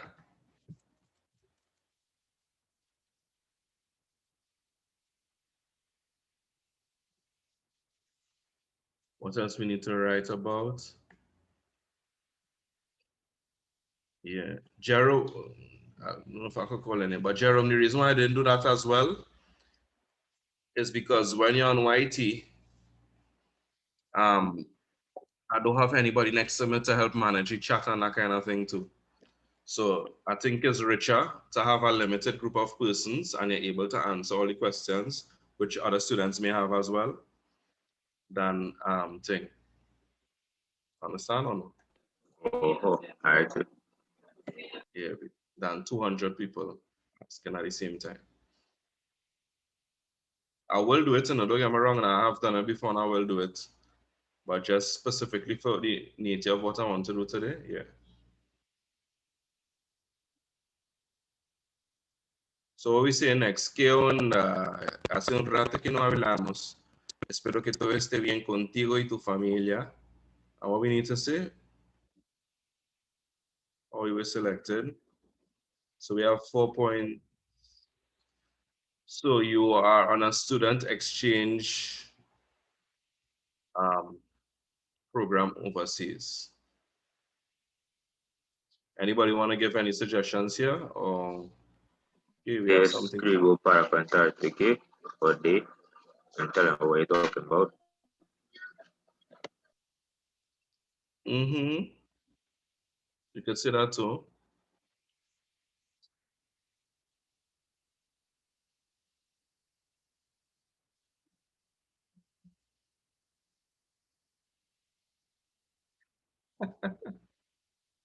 I not really chat.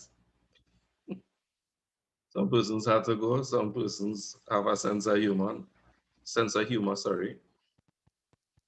Oh gosh. Jerome was saying we could say, I am writing you to tell you about XYZ. So estoy escribiéndote para decirte sobre, what you writing to tell them about? Our acceptance to something.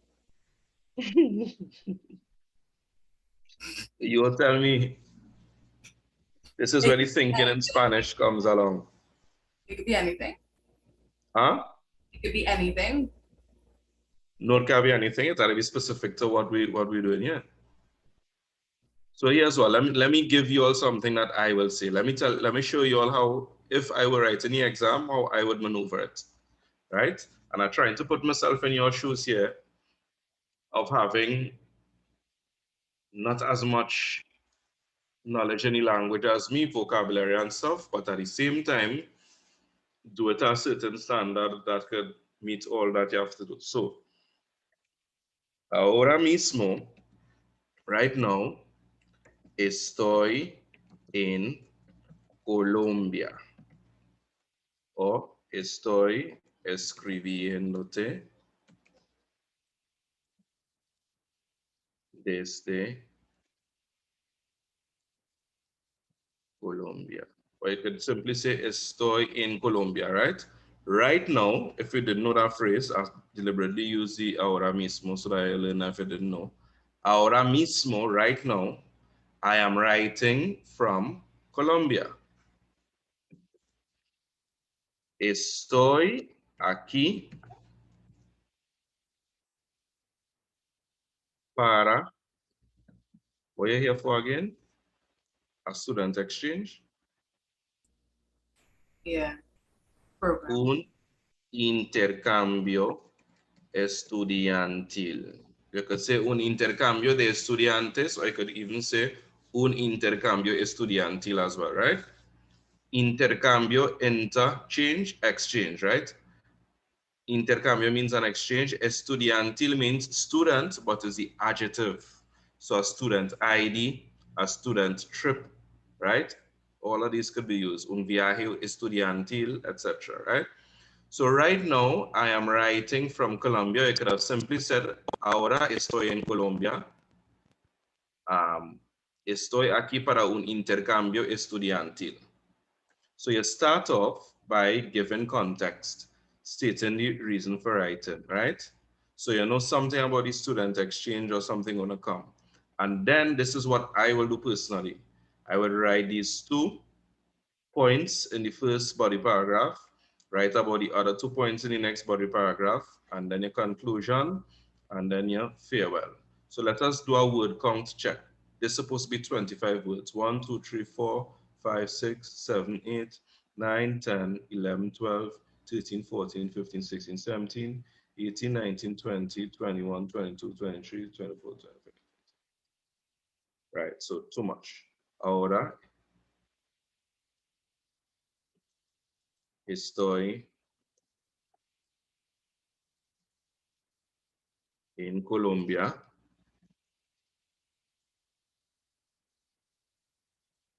para, so look how we condense. 1, 2, 3, 4, 5, 6, 7, 8, 9, 10, 11, 12, 13, 14, 15, 16, 17, 18, 19, 20, 21, 22, 23, 24, 25. Good. ¿Qué onda? Hace un rato que no hablamos. Espero que todo esté bien contigo y tu familia. Ahora estoy en Colombia para un intercambio estudiantil. You all with me? Everybody get very quiet on me. Yes, sir, Eddie.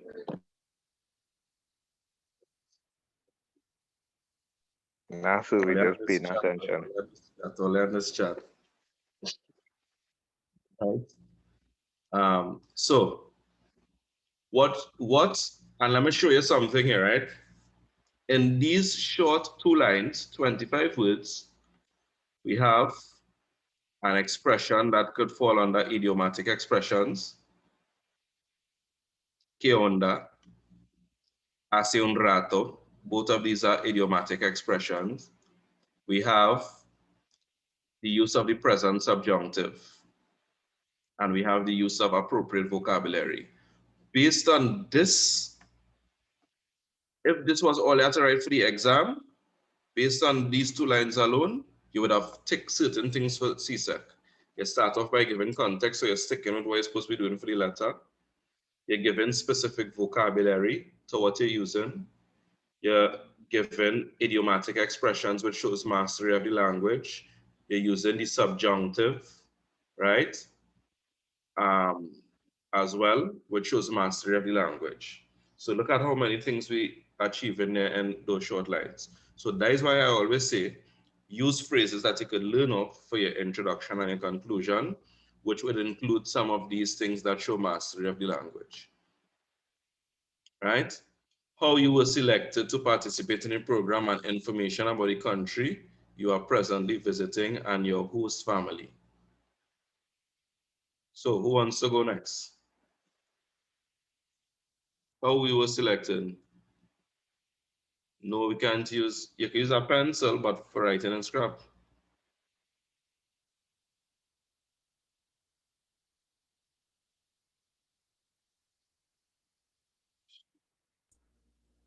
What was the prompt? Something about how you were selected for the student exchange. So how them thing that work? Sheet. How them thing that work? What thing? Foreign exchange. Foreign exchange or student exchange? Foreign exchange student.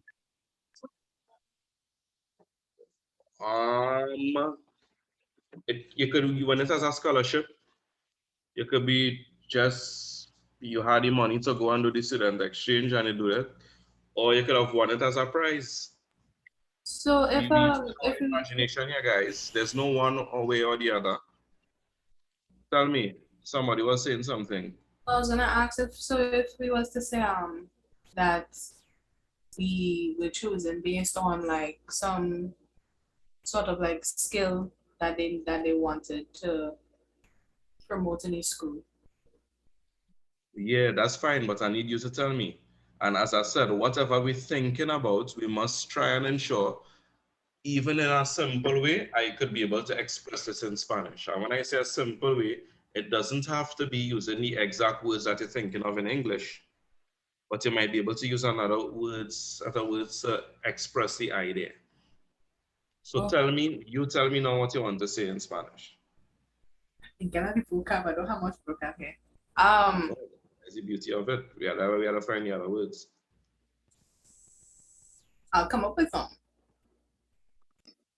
1 second, you're breaking up a lot. So I didn't hear what you said there. I said I'll come up with some and I'll text it. I'm seeing an answer in the chat here.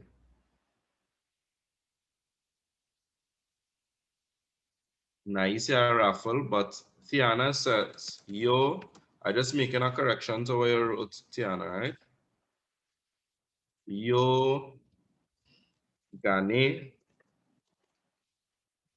una beca para, what did you win the scholarship for? Una beca is a scholarship. So this is what I want. I want you all to think. It could be a competition. It could be a prize. You could have been chosen because you did the best in your class or in your school, right? Porque saqué las mejores notas. I got the best marks in an exam or in my class or in my school or in my year. All these are different things you could use, right? So as much as there's a bit of the use of the Spanish, there's a bit of the use of our imagination as well. Sports, right? You go into a competition in another country, a sporting competition. So yo gané una beca para what? Asistir un. Now, I know that you all would not know all the words, but I'm deliberately using words here to give you additional vocabulary, right? So instead of un intercambio, you could say un encuentro. What's un encuentro again in English, the proper English word? You all forgive me, huh? Sometimes this happens. Literally, it's an encounter, but I feel like if that's not the word we'd use in English.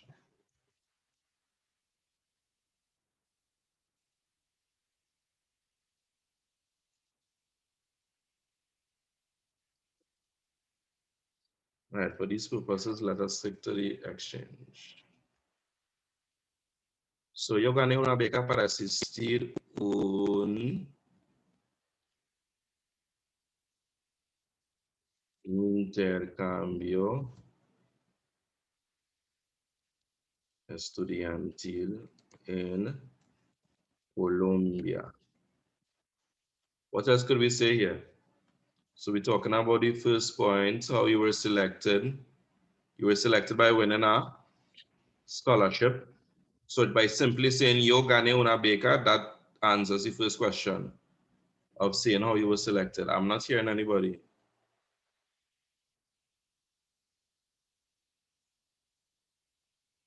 Recibí una beca para mis habilidades en deportes. Yes, excellent, Nai. Fue elegido, fue seleccionado. All that could be used as well. No problem. So, but what's the word for scholarship? Beca, B-E-C-A, una beca. So, yo gané una beca para asistir un intercambio estudiantil en Colombia. What else are we going to say? We have to flesh it out, you know. Information about the country you are presently visiting and your host family. What else you would say, anybody? So I have a question. What do Yeah. you mean intercambio? What do you mean interchange? Oh, exchange. My bad. Mm-hmm. Who was that? Gerald? Yes, sir.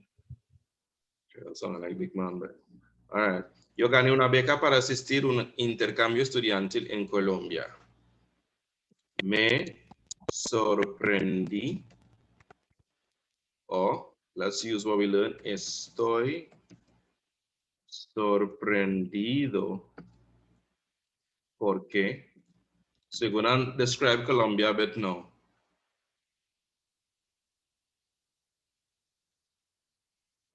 Colombia es un país hermoso. So why did I put this? I am surprised because Colombia is a beautiful country. Let's say extremadamente, right? It's extremely beautiful. I'm surprised because Colombia is an extremely beautiful country.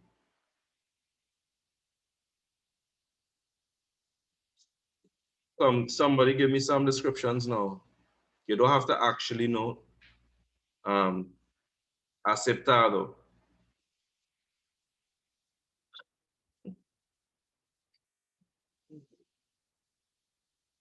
Yes, very bold of CXC to assume that.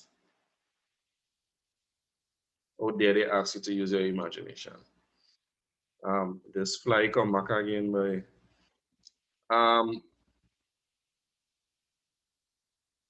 Tell me about Colombia, people. Sir, we're running late. Los edificios son modernos. Las personas son simpáticas. Todos los edificios en Medellín son, let's use enormes. Enormes as synonym for grande. So all the buildings in Medellín are enormous. What did you say just now, Gerald? Beautiful? No, sir, I said modern, but I say moderna because I'm not sure if that's it. Modernos, right? Because it's edificios. Right, sir. La gente colombiana. When we say la gente, the people are la gente son or la gente es? Son. I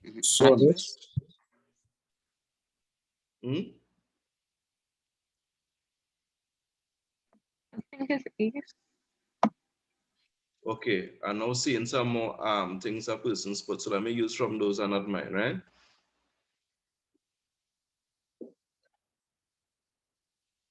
So let me just make sure we're on track with describing the correct things.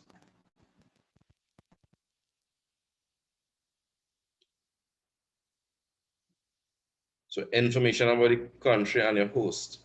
Right, la gente colombiana es, it should be es. I think somebody responded, es muy bonita. I'm using this from our student put in the chat. This is not my word, bonita.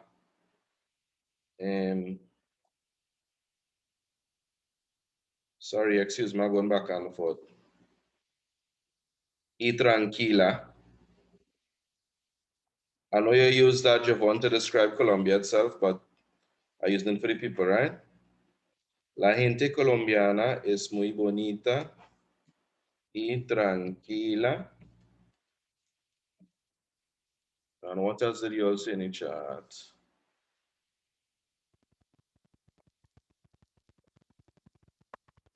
Okay, let's leave it there. Somebody spoke about the beaches and they spoke about green zones as well. I want to include those as well. That's excellent so far, guys, right? Y'all doing excellent. I like how y'all thinking. So la gente colombiana es muy bonita y tranquila. Las playas, o también, So the use of the connective words as well, that is an excellent thing to use. So también, además, besides, that sort of stuff. También las playas son limpias y hay muchas zonas verdes, and there are many green zones, right? So now you need to speak about the family that is staying with as well, your host family.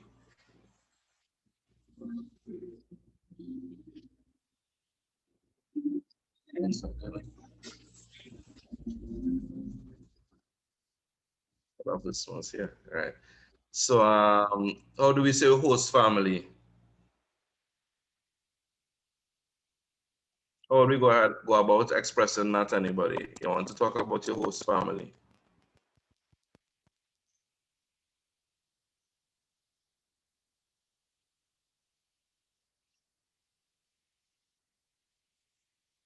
So I'm seeing excellent responses in the chat. I'm not negating it. We of course can't use every single suggestion that every single person give.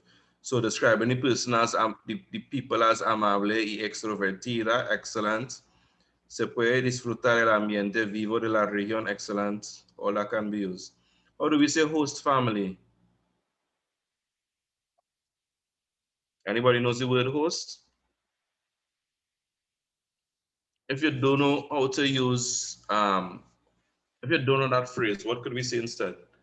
Specifically in the instructions, to say host family, but you might not know how to say host, or you might not know how to say that phrase host family.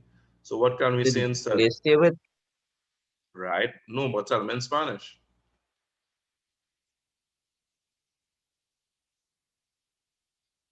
Sure. You can be excused. The person who wrote in the chat. Excellent. Oh.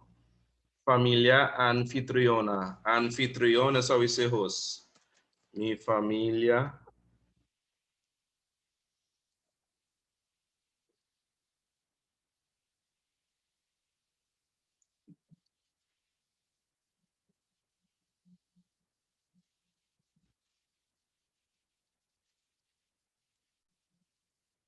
My host family, or you could say, you could have even said the house where you stay. Right? If I didn't know how to say that, I would have used that phrase. La casa donde yo vivo, or la casa donde yo me quedo tiene una familia amable. Tiene una familia de buenas personas, etc. Right? The simple point I'm trying to make is, you don't need to know every single word, but you need to be able to communicate the idea in the language. So mi familia anfitriona, or la familia, en la casa donde yo vivo, la familia es, how would we describe them? My host family is what?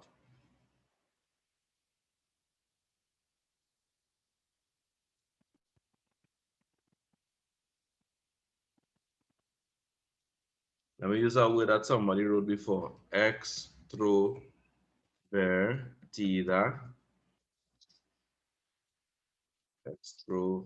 Extrovertida. E, so my host family is very extroverted, and I'm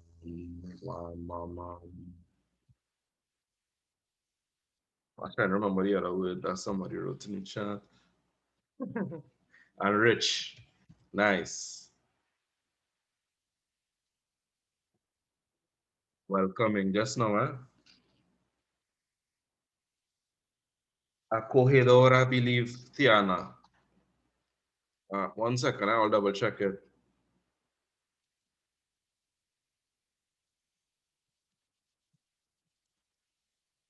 Right? Just like you, Senor Weeks says, doubt yourself in the words all the time. Acogedor, I believe, is the word coming. Friendly, cozy, warm, welcoming, right? So acogedor, in the case of a family, acogedora, right, Tiana? Yes, sir. So make sure I make a note of the word as well.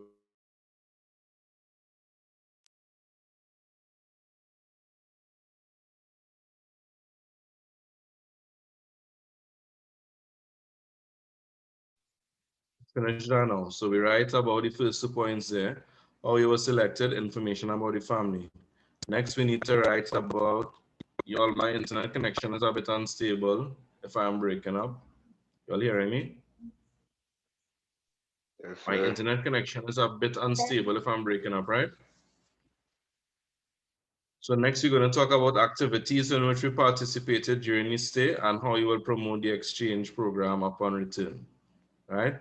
But let's do a quick count. 2, 4, 6, 8, 10, 12, 14, 16, 18, 20, 22, 24, 26, 28, 30, 32, 34, 36, 38. What? I can't wrong there? 3, 6, 9, 12, 14.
Guys, I just had a little break in my connection there.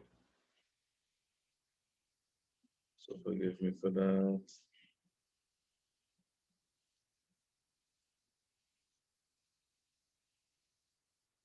You all hearing me? Yes, sir. Yes, sir. Nice. I just had a break in my connection there, right? So forgive me for that. Let's go back to where we were.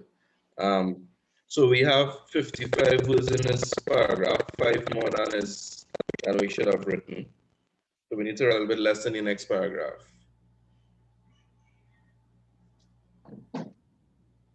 Yeah, we count the individual words.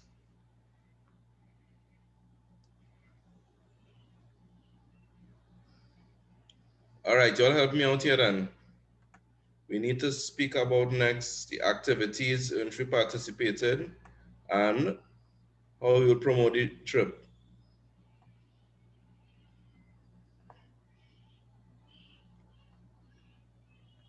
Right. So once y'all give me a thing, I would use it back, right? I don't want to give all. He participado en muchos deportes.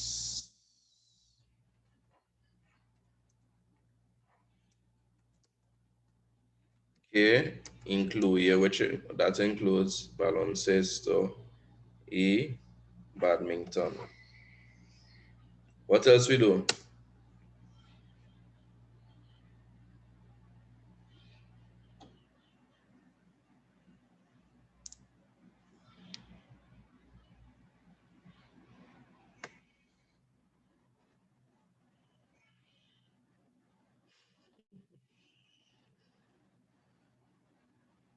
Good, that is a good question. What is the point of the trip?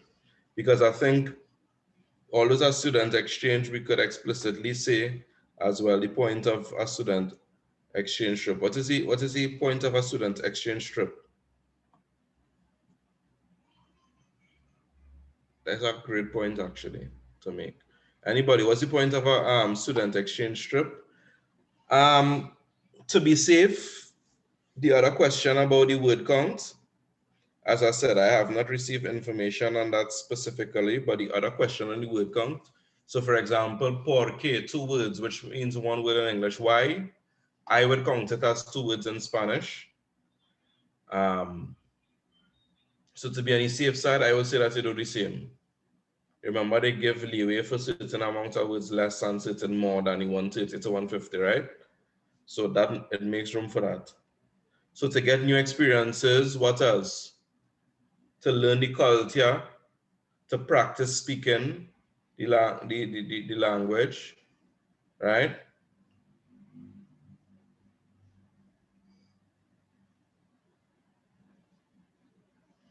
All those things we could say. So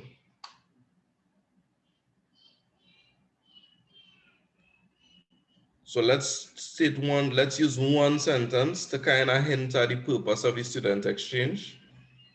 And then we'll go into the different things that we do, right? So I will say,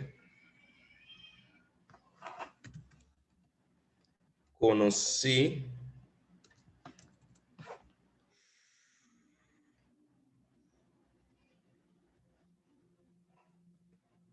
he conocido de la cultura y geografía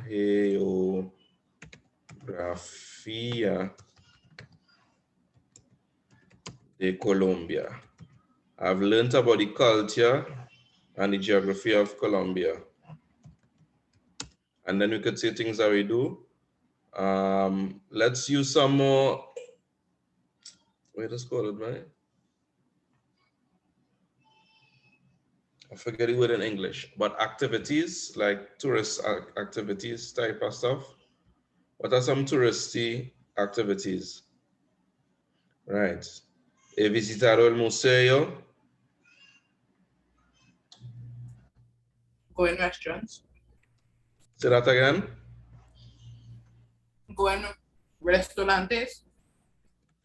He visitado el museo. Probé. I use any preterite now. Probé comes from the verb probar, which means to try when you're speaking about food. So probé la comida nativa. So let's say I've visited places of interest.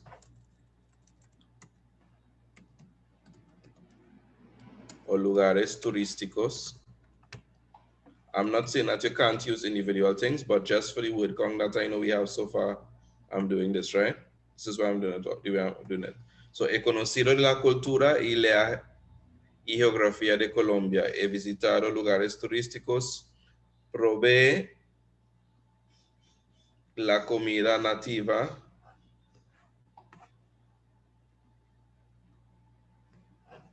Y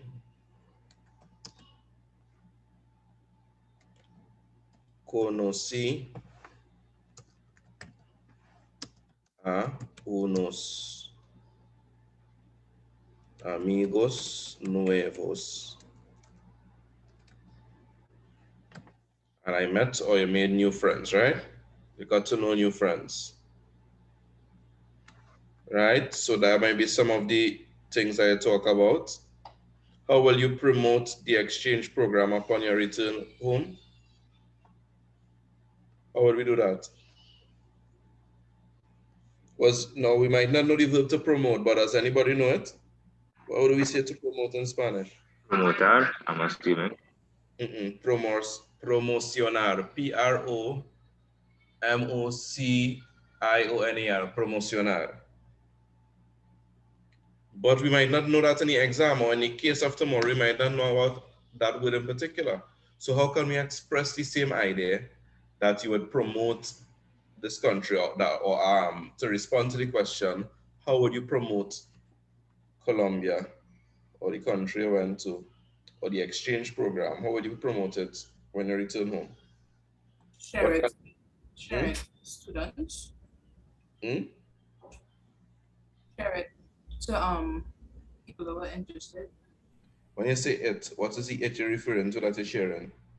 The exchange program. How do you do that? Like telling them about details. Nice. So tell me that then in Spanish. I'm going to tell all my friends about it. I'm going to show them the pictures I took. You see how we could promote it? You don't have to use these specific words. You don't have to say, I am going to promote Colombia to my friends. No. I am going to tell my friends about my experience and share the pictures with them. Right? Understand? Yeah. So, You see future tense, and so it'll be like yo. tell me, yo, I forgot. I forgot the future tense verb. for which verb? Hablar. Right. So the future, let me give you a hint. You forget the future tense in the exam stress, but you want to express the future. There's another way of doing it in Spanish. I would like. That is conditional. Once you say would, that's conditional. Right. So Jada just put it in the chat. Ir a plus the infinitive. So Right? is that about in Spanish? Sobre, S-O-B-R-E. So everybody's putting decir, decir, decir. Decir means to say or to tell, right? I will use contar. So you could use contarle. Yep. What's the score there? I hear the football in the back. So 1-1, sir. All right, nice. So yo voy a hablar con mis amigos about mi experiencia. O yo contaré mi experiencia. C-O-N-T-A-R. Contar is to tell somebody about something, like a story. So you could use contar, C-O-N-T-A-R. Or you could use yo voy a hablar, or you could use hablaré. That's, I don't know who I was speaking to. So you could say, hablaré con mis amigos. The person, I forgot the future tense. What's your name, sorry? Ariel. So. Right, Ariel. So the future tense is simple. The verb in the infinitive, hablar, plus a new ending. A, as, a, amos, an. Accents on all except the amos. On all the vowels. Okay, so thanks. Voy a contarle a mis amigos. Yeah. Excellent, Nai. Sobre mi viaje, right. So, hablaré con mis amigos sobre mi experiencia. Y compartiré mis fotos. Right? So that's how you're going to promote it on your return home, right? So you could say cuando regreso.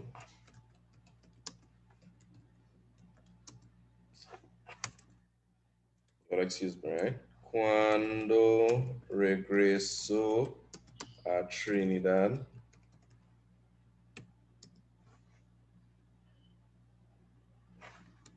Hablaré con mis amigos sobre mi experiencia.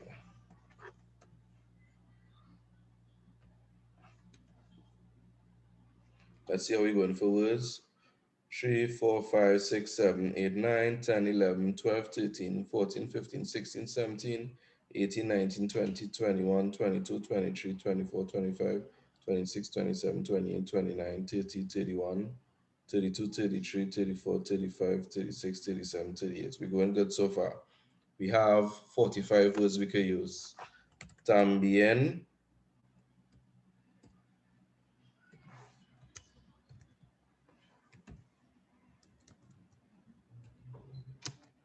What else we could say?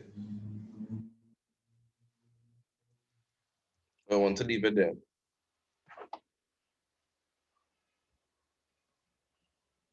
Anybody? like the sentence too. Hmm? I like the sentence the way it is too. Nobody paragraph. Anything else you want to add to the paragraph? I can't think of nothing. Anybody wants to think of anything to add? We'll be going good still enough for the thing.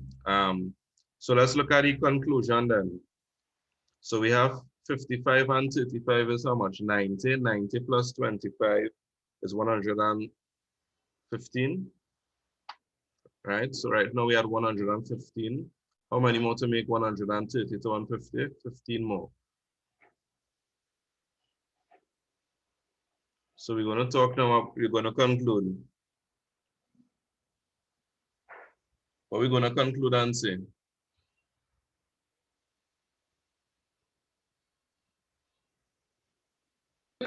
So te espero ansiosamente or something, so.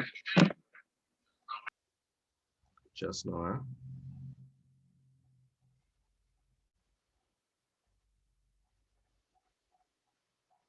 Okay. Well, you remember, we can just end it, so right? So abruptly. So I'll say, pues, this is my go-to, es todo por ahora. That's all for now. Te mandaré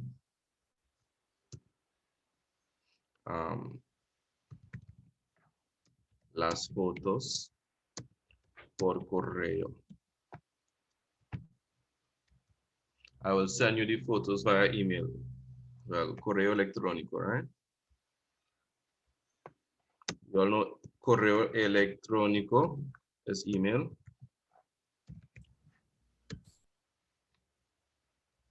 Hello. Also,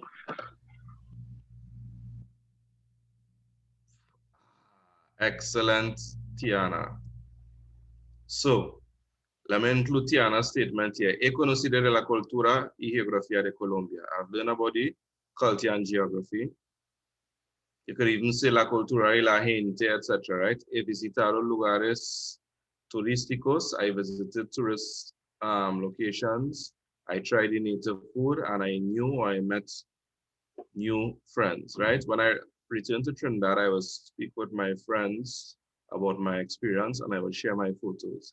And then boom, we come and we throw in Tiana's statement here, which is este intercambio estudiantil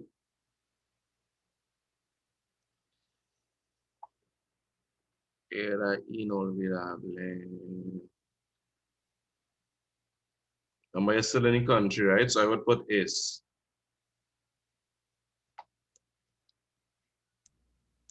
You understand, Tiana? Why I would? Yes, sir. Right? So this student exchange is unforgettable. So I like this to end off here. Then you say, well, I don't know if that's what you meant or if you meant it for here. But either way, it can work either place, right? That's all for now. Or I could have even started off by saying, este intercambio es inolvidable. I will send you photos via email. What I would say is,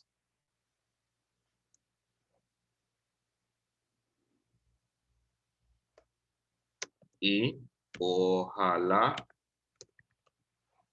que, but I want to say, I hope to God that we can visit next year, that we can visit together next year.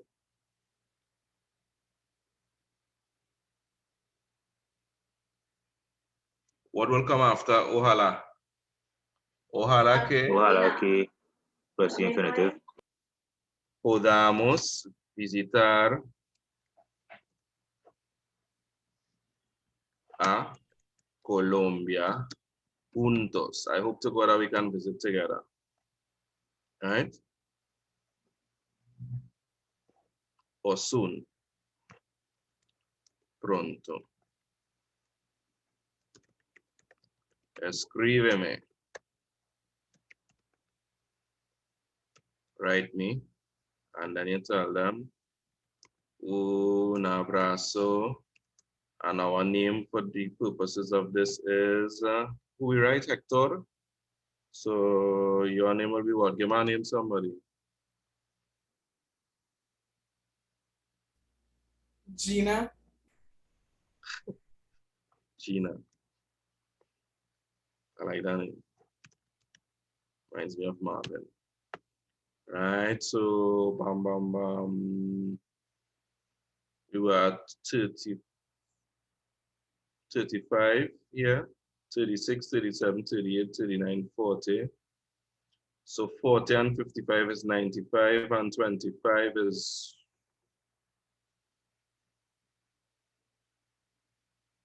something wrong. 120, I think. Yeah, it's 120, but all right, it was 115 before. I thought I was getting the same count as before.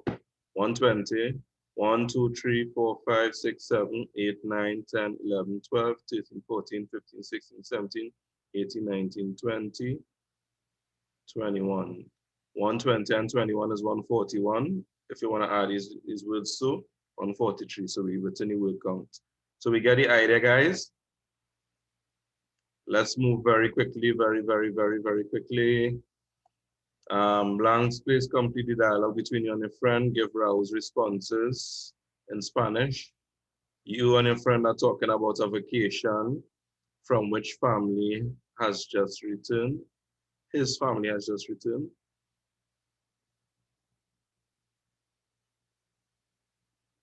So you and your friend speaking, we are giving Raul's responses in Spanish. And you and Raul, so speaking about a vacation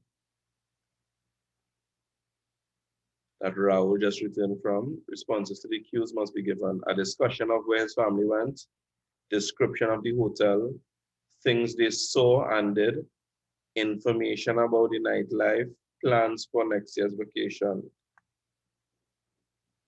So let's read the whole thing as I said. Okay, then. Yeah, let's read the whole thing to get a general idea and then we'll come back, right? ¿Cómo estuvieron tus vacaciones? How was your vacation? How was your vacation? Que magnifico. So what are we going to do here? What's the first thing that's going to come here? Based on this. Anybody? What should be going here? In this first page. Where did he go? From he went. And where's that? We making up a place? Mexico. Right, so you have to read both lines. So how were your vacations? How were your holidays with your family? And then he said, how magnificent. I always wanted to visit Mexico. And they say that this city is fantastic. How was the hotel?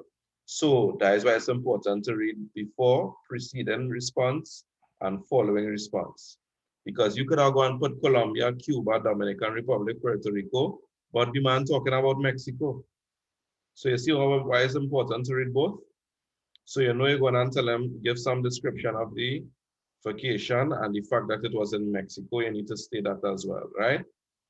And you need to state the city as well because they say that the city is fantastic.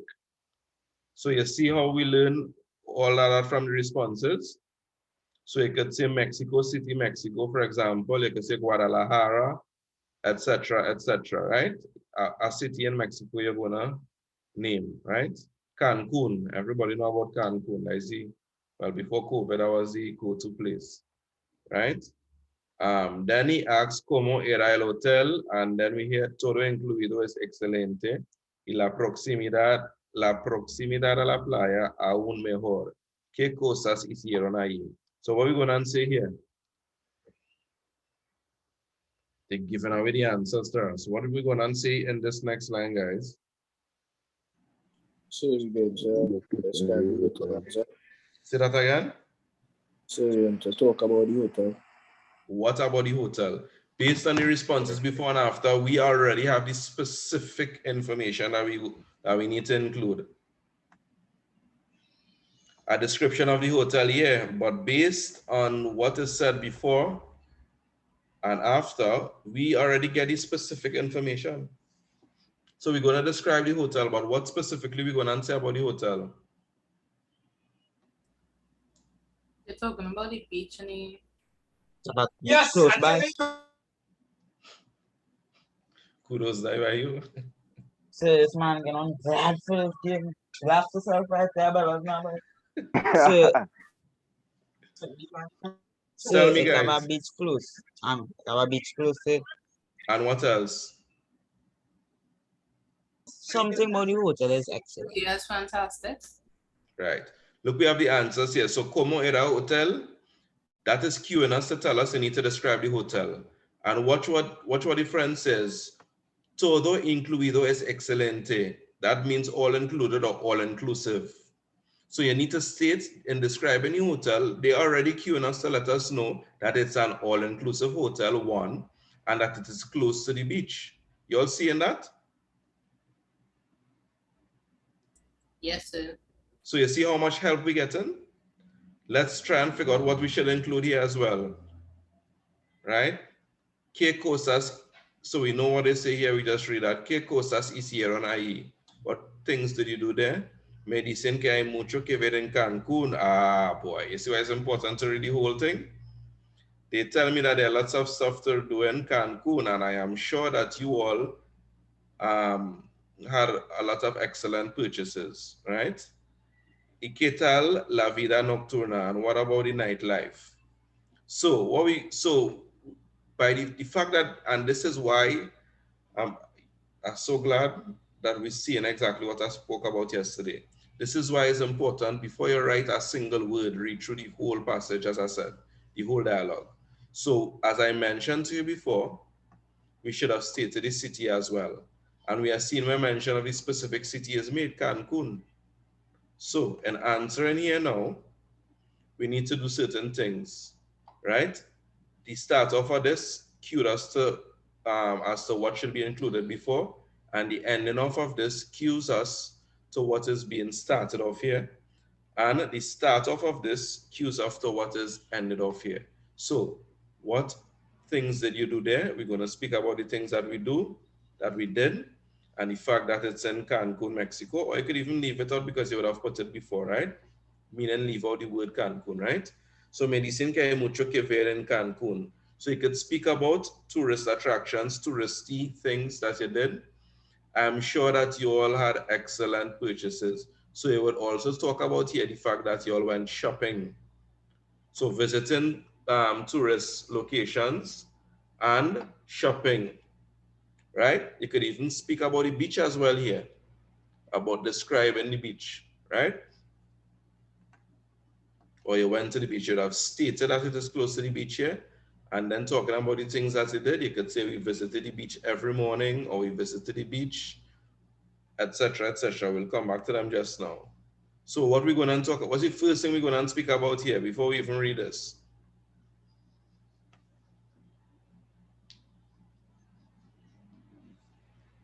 Come on, guys. Tell me. I read any sentence you find talking about what we bought in Cancun.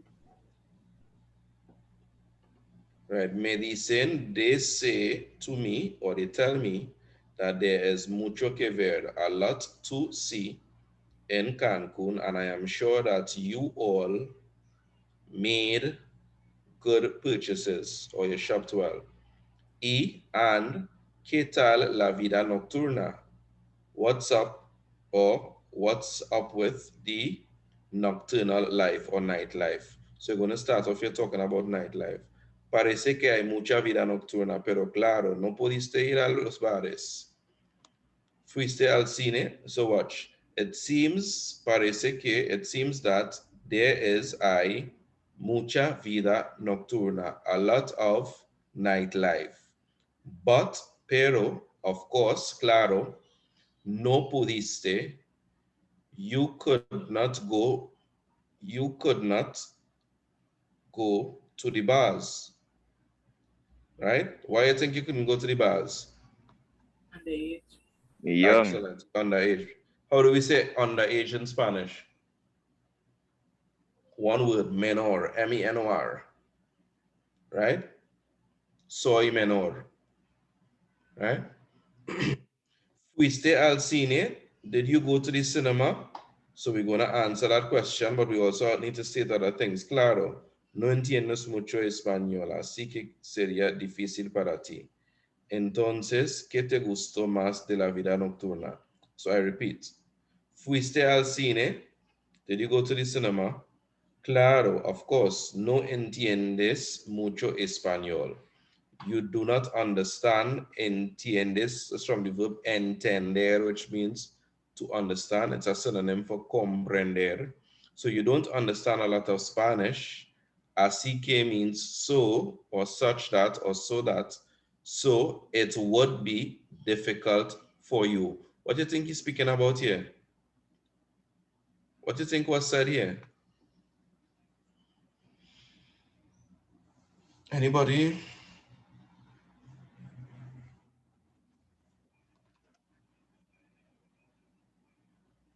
Anybody in the chat?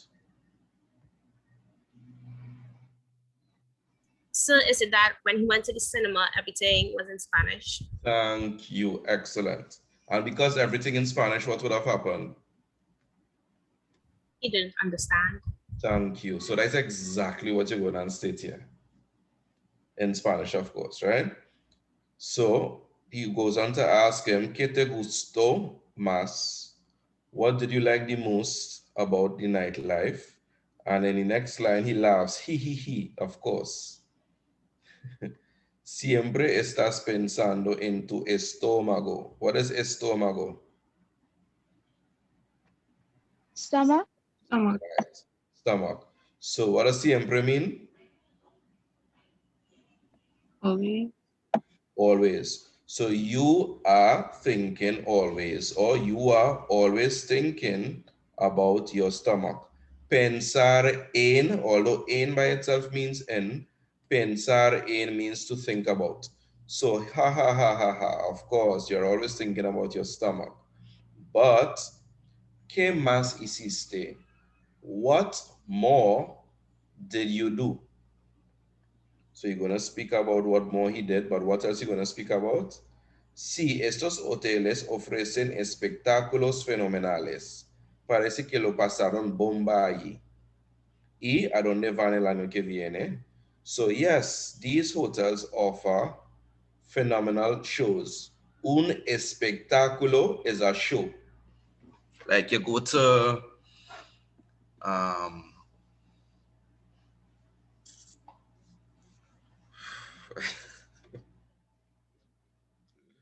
want to hear a joke?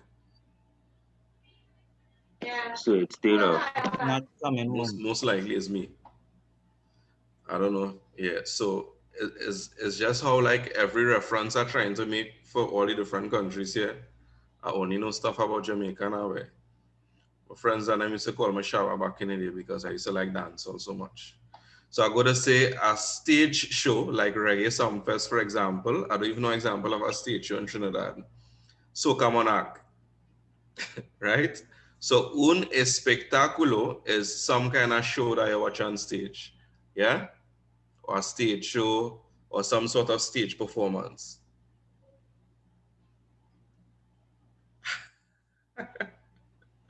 Yeah, that was the funny part about it. In fact, I'm a Trini, right?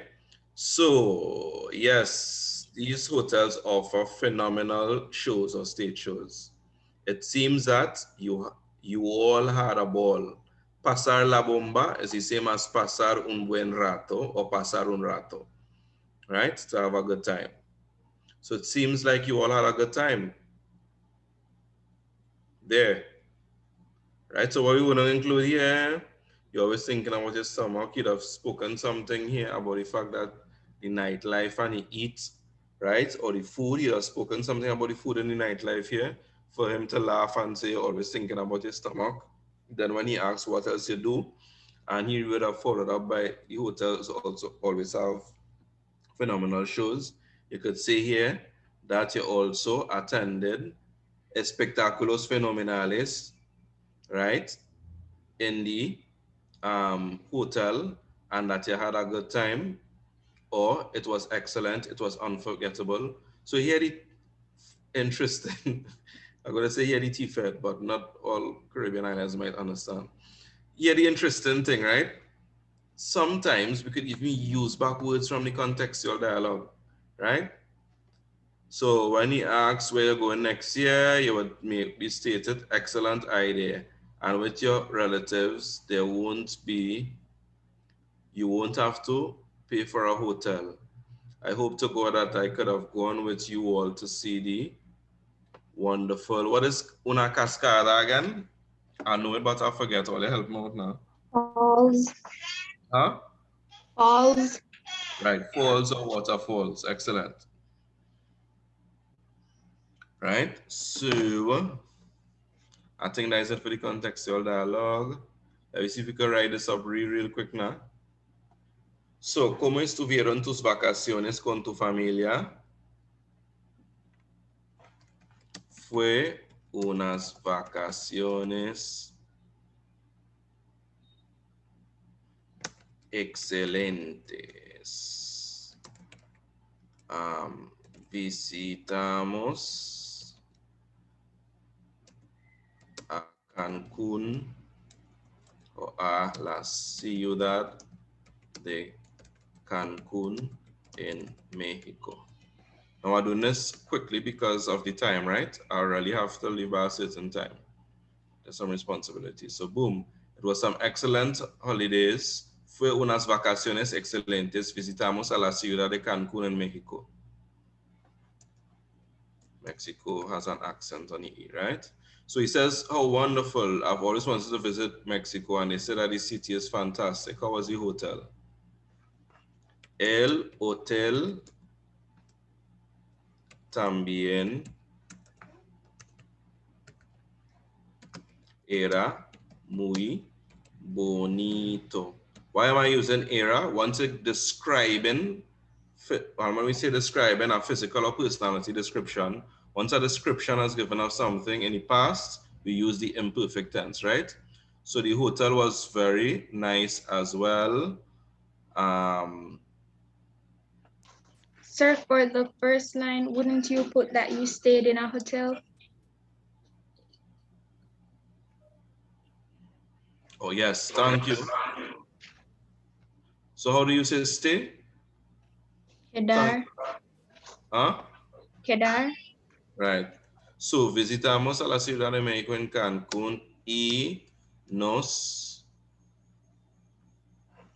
quedamos en el hotel, let's say Pegasus, right? I don't know if it have a Pegasus hotel in Mexico, but they're saying that, right? Thanks for that, Tiana. I always wanted to, bam, bam, bam. How was the hotel? Hotel was nice. Es un hotel de todo incluido.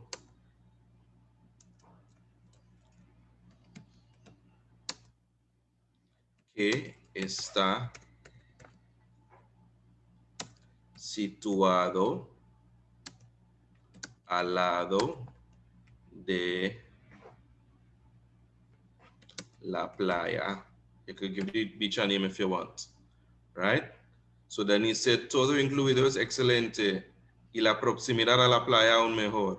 So he could have said que está cerca de la playa. I use the phrase that is next to the beach, right? The hotel is next to the beach.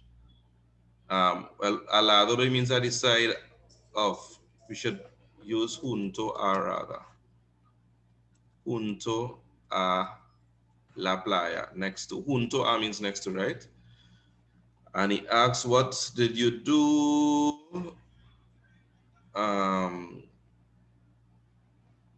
Visitamos. Now, the interesting or the good thing is that usually when you follow it like this, I've never seen a case where you didn't end up answering these automatically, right? So I wouldn't tell you not to read these, but by following the before and after in your responses, you always end up answering the cues, right? So visitamos los lugares de interés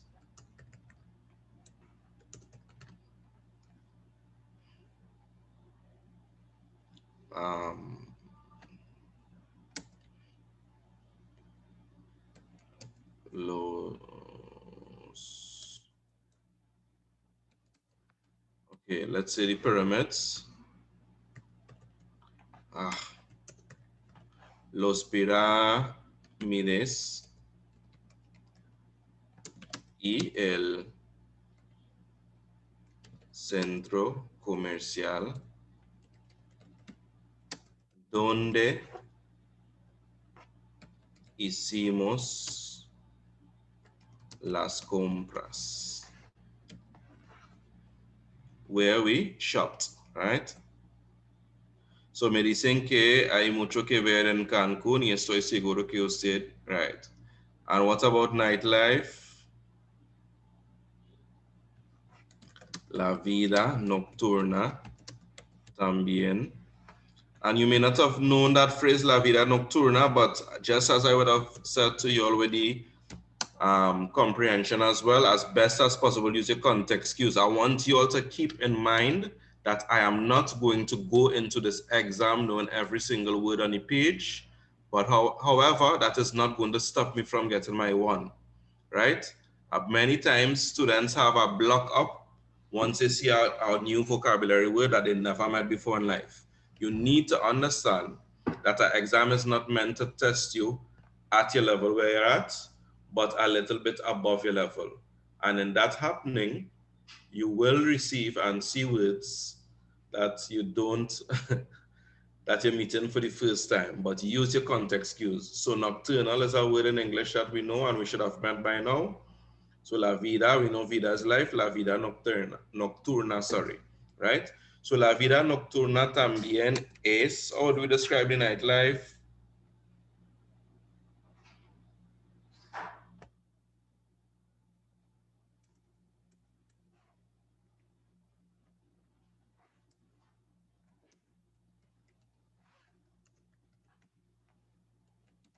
Buenísima, I will describe it. You could have said está bien. Remember, ser goes with bueno, estar goes with bien. I repeat, ser goes with bueno, estar goes with bien. So you could have said la vida nocturna también está bien, or la vida nocturna también es bueno. So let me repeat that. Ser goes with bueno, estar goes with bien, right? You'll never say estar bueno, never. Ser with bueno, estar with bien. So me dicen que bam, bam, bam, bam, bam, la vida nocturna es buenísima. Hay muchos. What could we say about the nightlife? Exciting. Based on what I said after, it seems that there's a lot. Hay mucha vida nocturna. Pero claro, no pudiste ir a los bares. Fuiste al cine? So what you're going to speak about there? What would most likely be used to speak about any nightlife? We describe it as nice, as great, but you could also talk about some of the features of the nightlife. What a feature? Okay, I'm seeing messages coming through.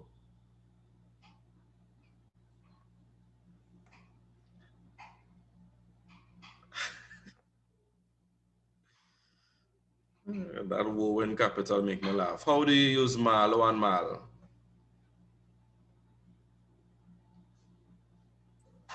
Malo and mala. Malo, mal. One second, huh? Isn't that bad? Yeah. One second, I'm just thinking of something here.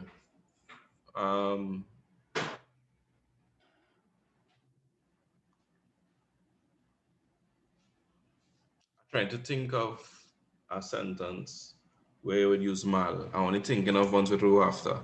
I'll come back to that just now. The person asked about mal just now. A lot of clubs and bars, but I couldn't go. Right, excellent. Hay muchos clubes. Y how do we, not clubes.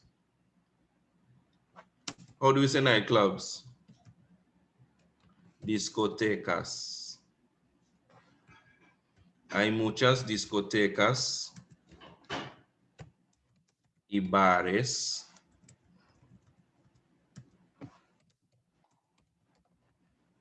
How do we say however?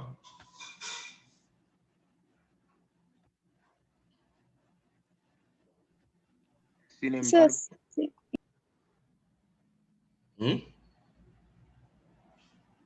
Sin embargo, sir. Nice. Sin embargo. Oh. Sin embargo.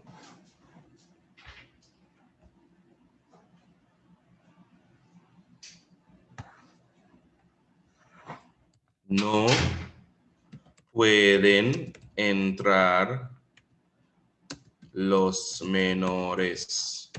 Minors can't enter. Right? You could have said no permiten los menores as well. También also.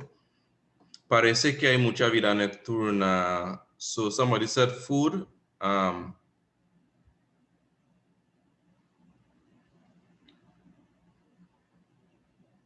Hay muchas let's say hay muchos vendedores de comida.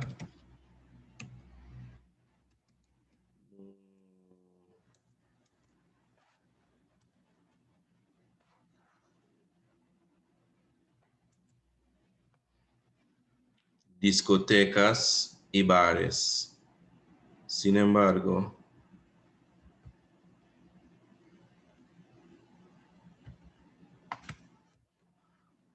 let's fix this. Sin embargo, no pueden entrar los menores. Or I could have said no podía entrar. I could not enter. Right? So, parece que hay mucha vida, pero fuiste al cine. So what are we going to say here?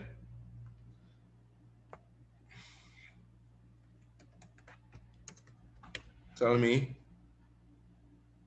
Sí, fui al cine para ver una película, pero no entendí nada. I didn't understand anything. So he responds and say, you don't, of course, what do you like most about the nightlife? Claro, me gusta. What would we say here? Me gusta? What?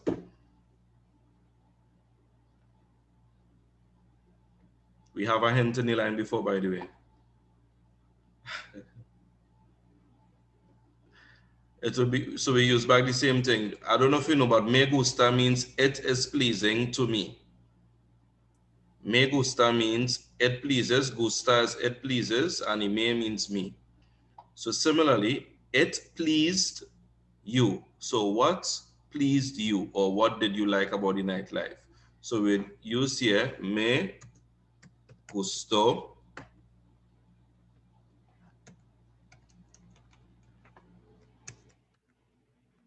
Claro, me gustó, sorry. Of course, I like the comida mexicana. Me gustó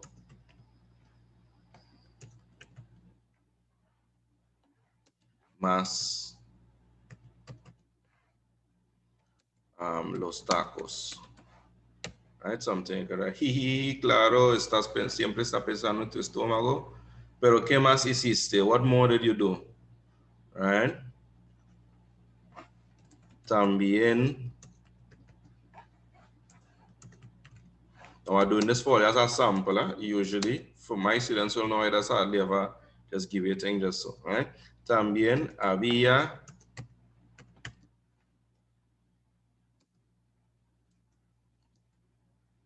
muchas cosas que hacer en el hotel. Cada noche, every night, había un espectáculo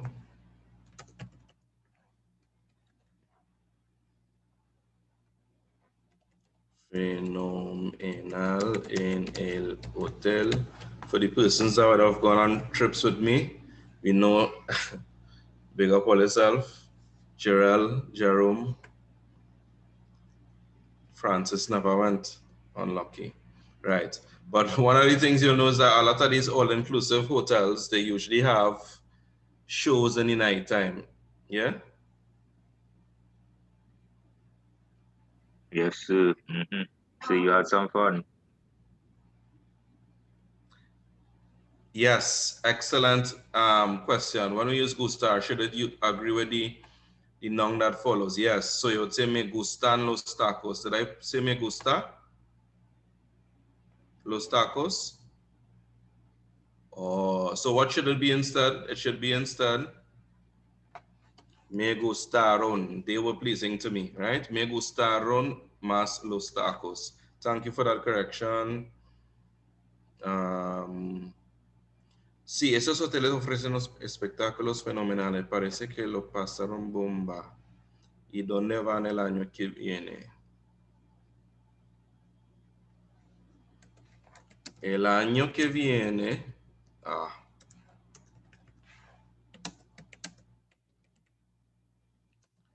Quisiera visitar a mi familia en Cuba. I'd like to visit your family in Cuba. Right? So that is why did I use family? Because it's a parientes, so you know it's relatives, right? So you could say tengo o no veo, no les veo en mucho tiempo. I haven't seen them in a long while. Or hace mucho tiempo que, remember we learned that it's been a while since, right? No le veo. That's I haven't seen them. No la veo, sorry. You haven't seen your family. La referring to la familia, right?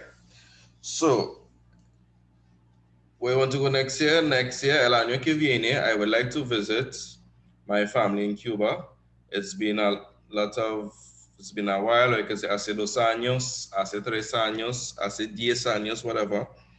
Hace mucho tiempo que no la veo, or que no la visito. It's been a while since I haven't visited them.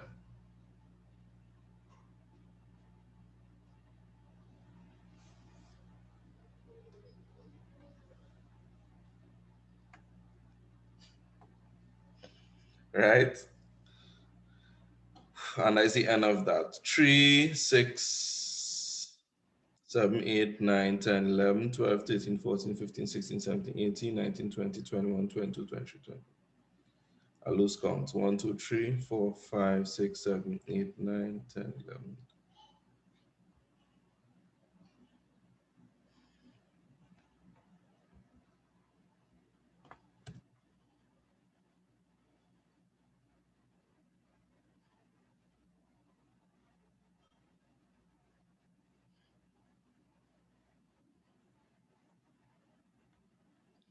$36, I believe.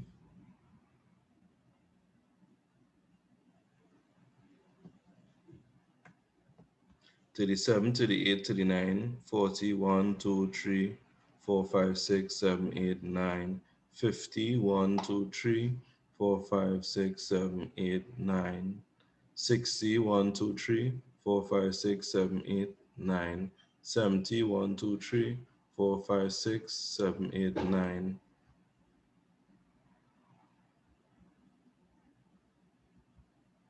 $80, 1, 2, 3, 4, 5, 6, 7, 8, 9. 90, 1, 2, 3, 4, 5, 6, 7, 8, 9, 100.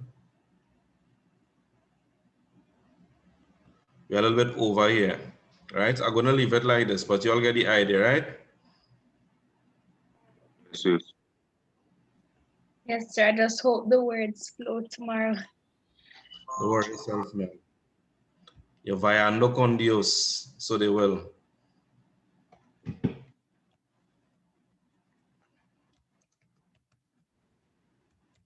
Fue use back the same word.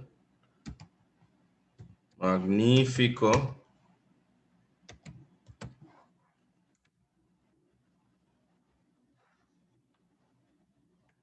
Visitamos a Cancún en México y nos quedamos en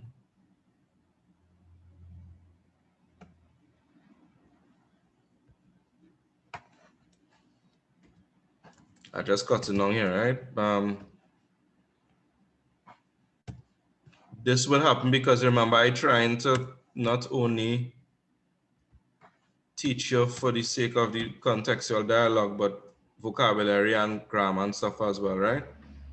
The hotel was also very nice.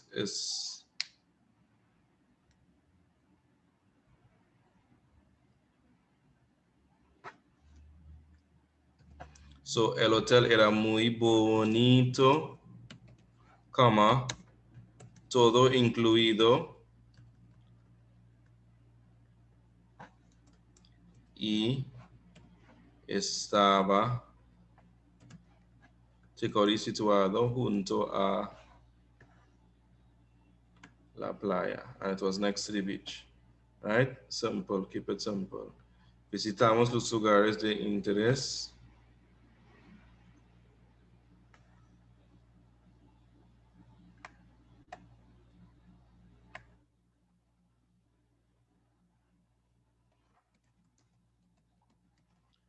We visit the ruins, Aztec ruins, right? The pyramids and the mall. Nightlife. So you could take off this description here and just go straight into describing the nightlife. There are lots of vendors, this and that.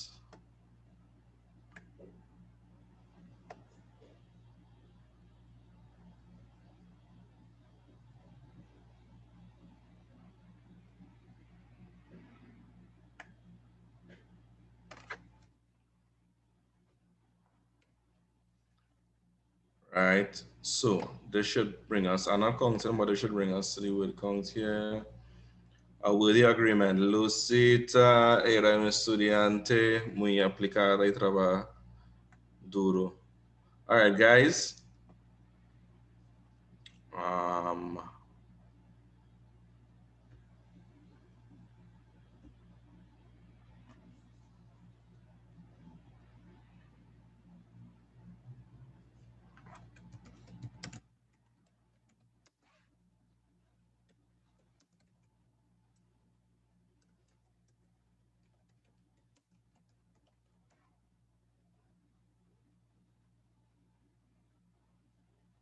So, I need to stop there for tonight. Do we have any questions? I will send you all the documents, and for the new persons that we have, who not usually are part of the class, by all means, the friend that invited you could share it with you. I apologize, but I just have some responsibilities to attend to. So I go in and write a general letter.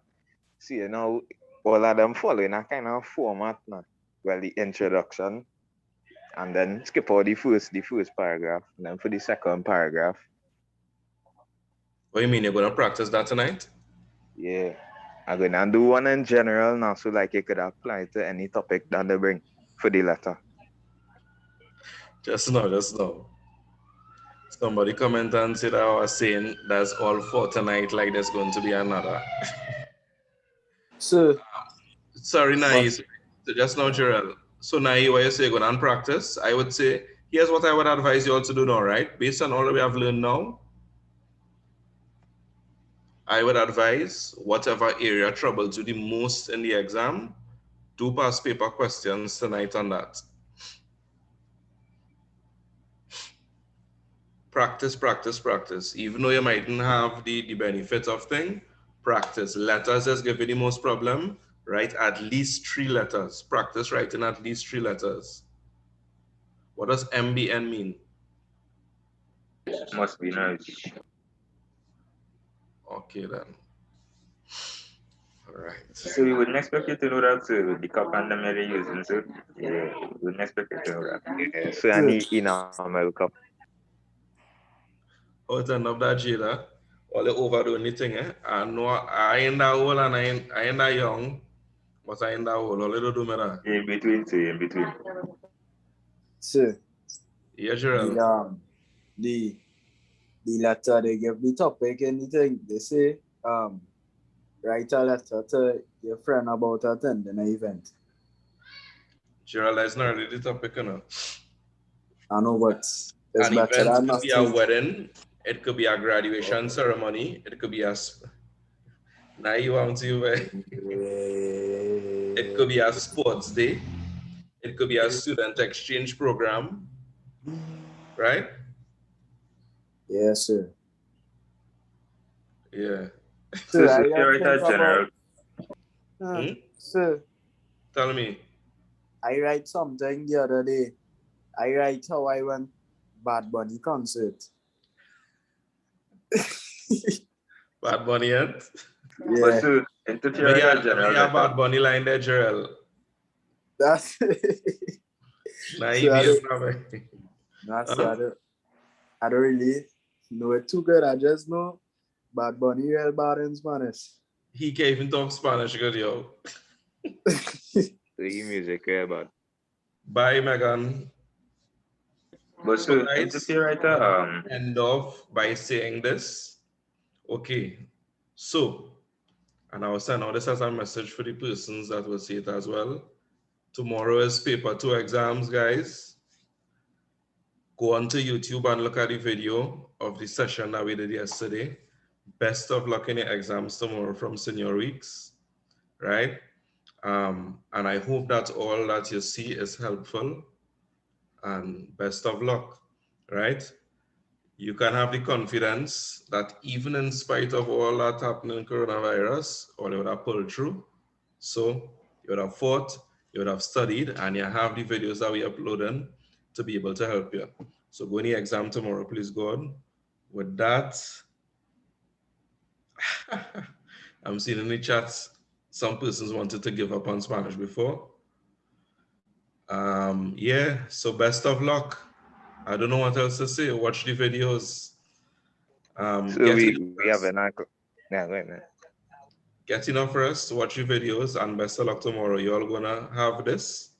You all made history to write an exam through a pandemic. And to be absolutely honest with you all, this, you would realize how significant this was in years to come, right? Because many persons would have fallen by the wayside, but the fact that you're here seeing this video means that you're fighting until the last. So I just want you all to hold on to that encouragement and do your best tomorrow, please God. And enjoy while you're doing it. Enjoy it because you know you're not gonna have to face this again. Enjoy it because you know you give your all and you're finally finishing this part of your life, right? So, suerte. Ok, que tengan muchas gracias. suerte a todos y que disfruten del examen. Ok? Gracias, sir. Like and subscribe if you haven't already. Share the video with your So friends. watch and see. Your channel can blow up tonight, you know.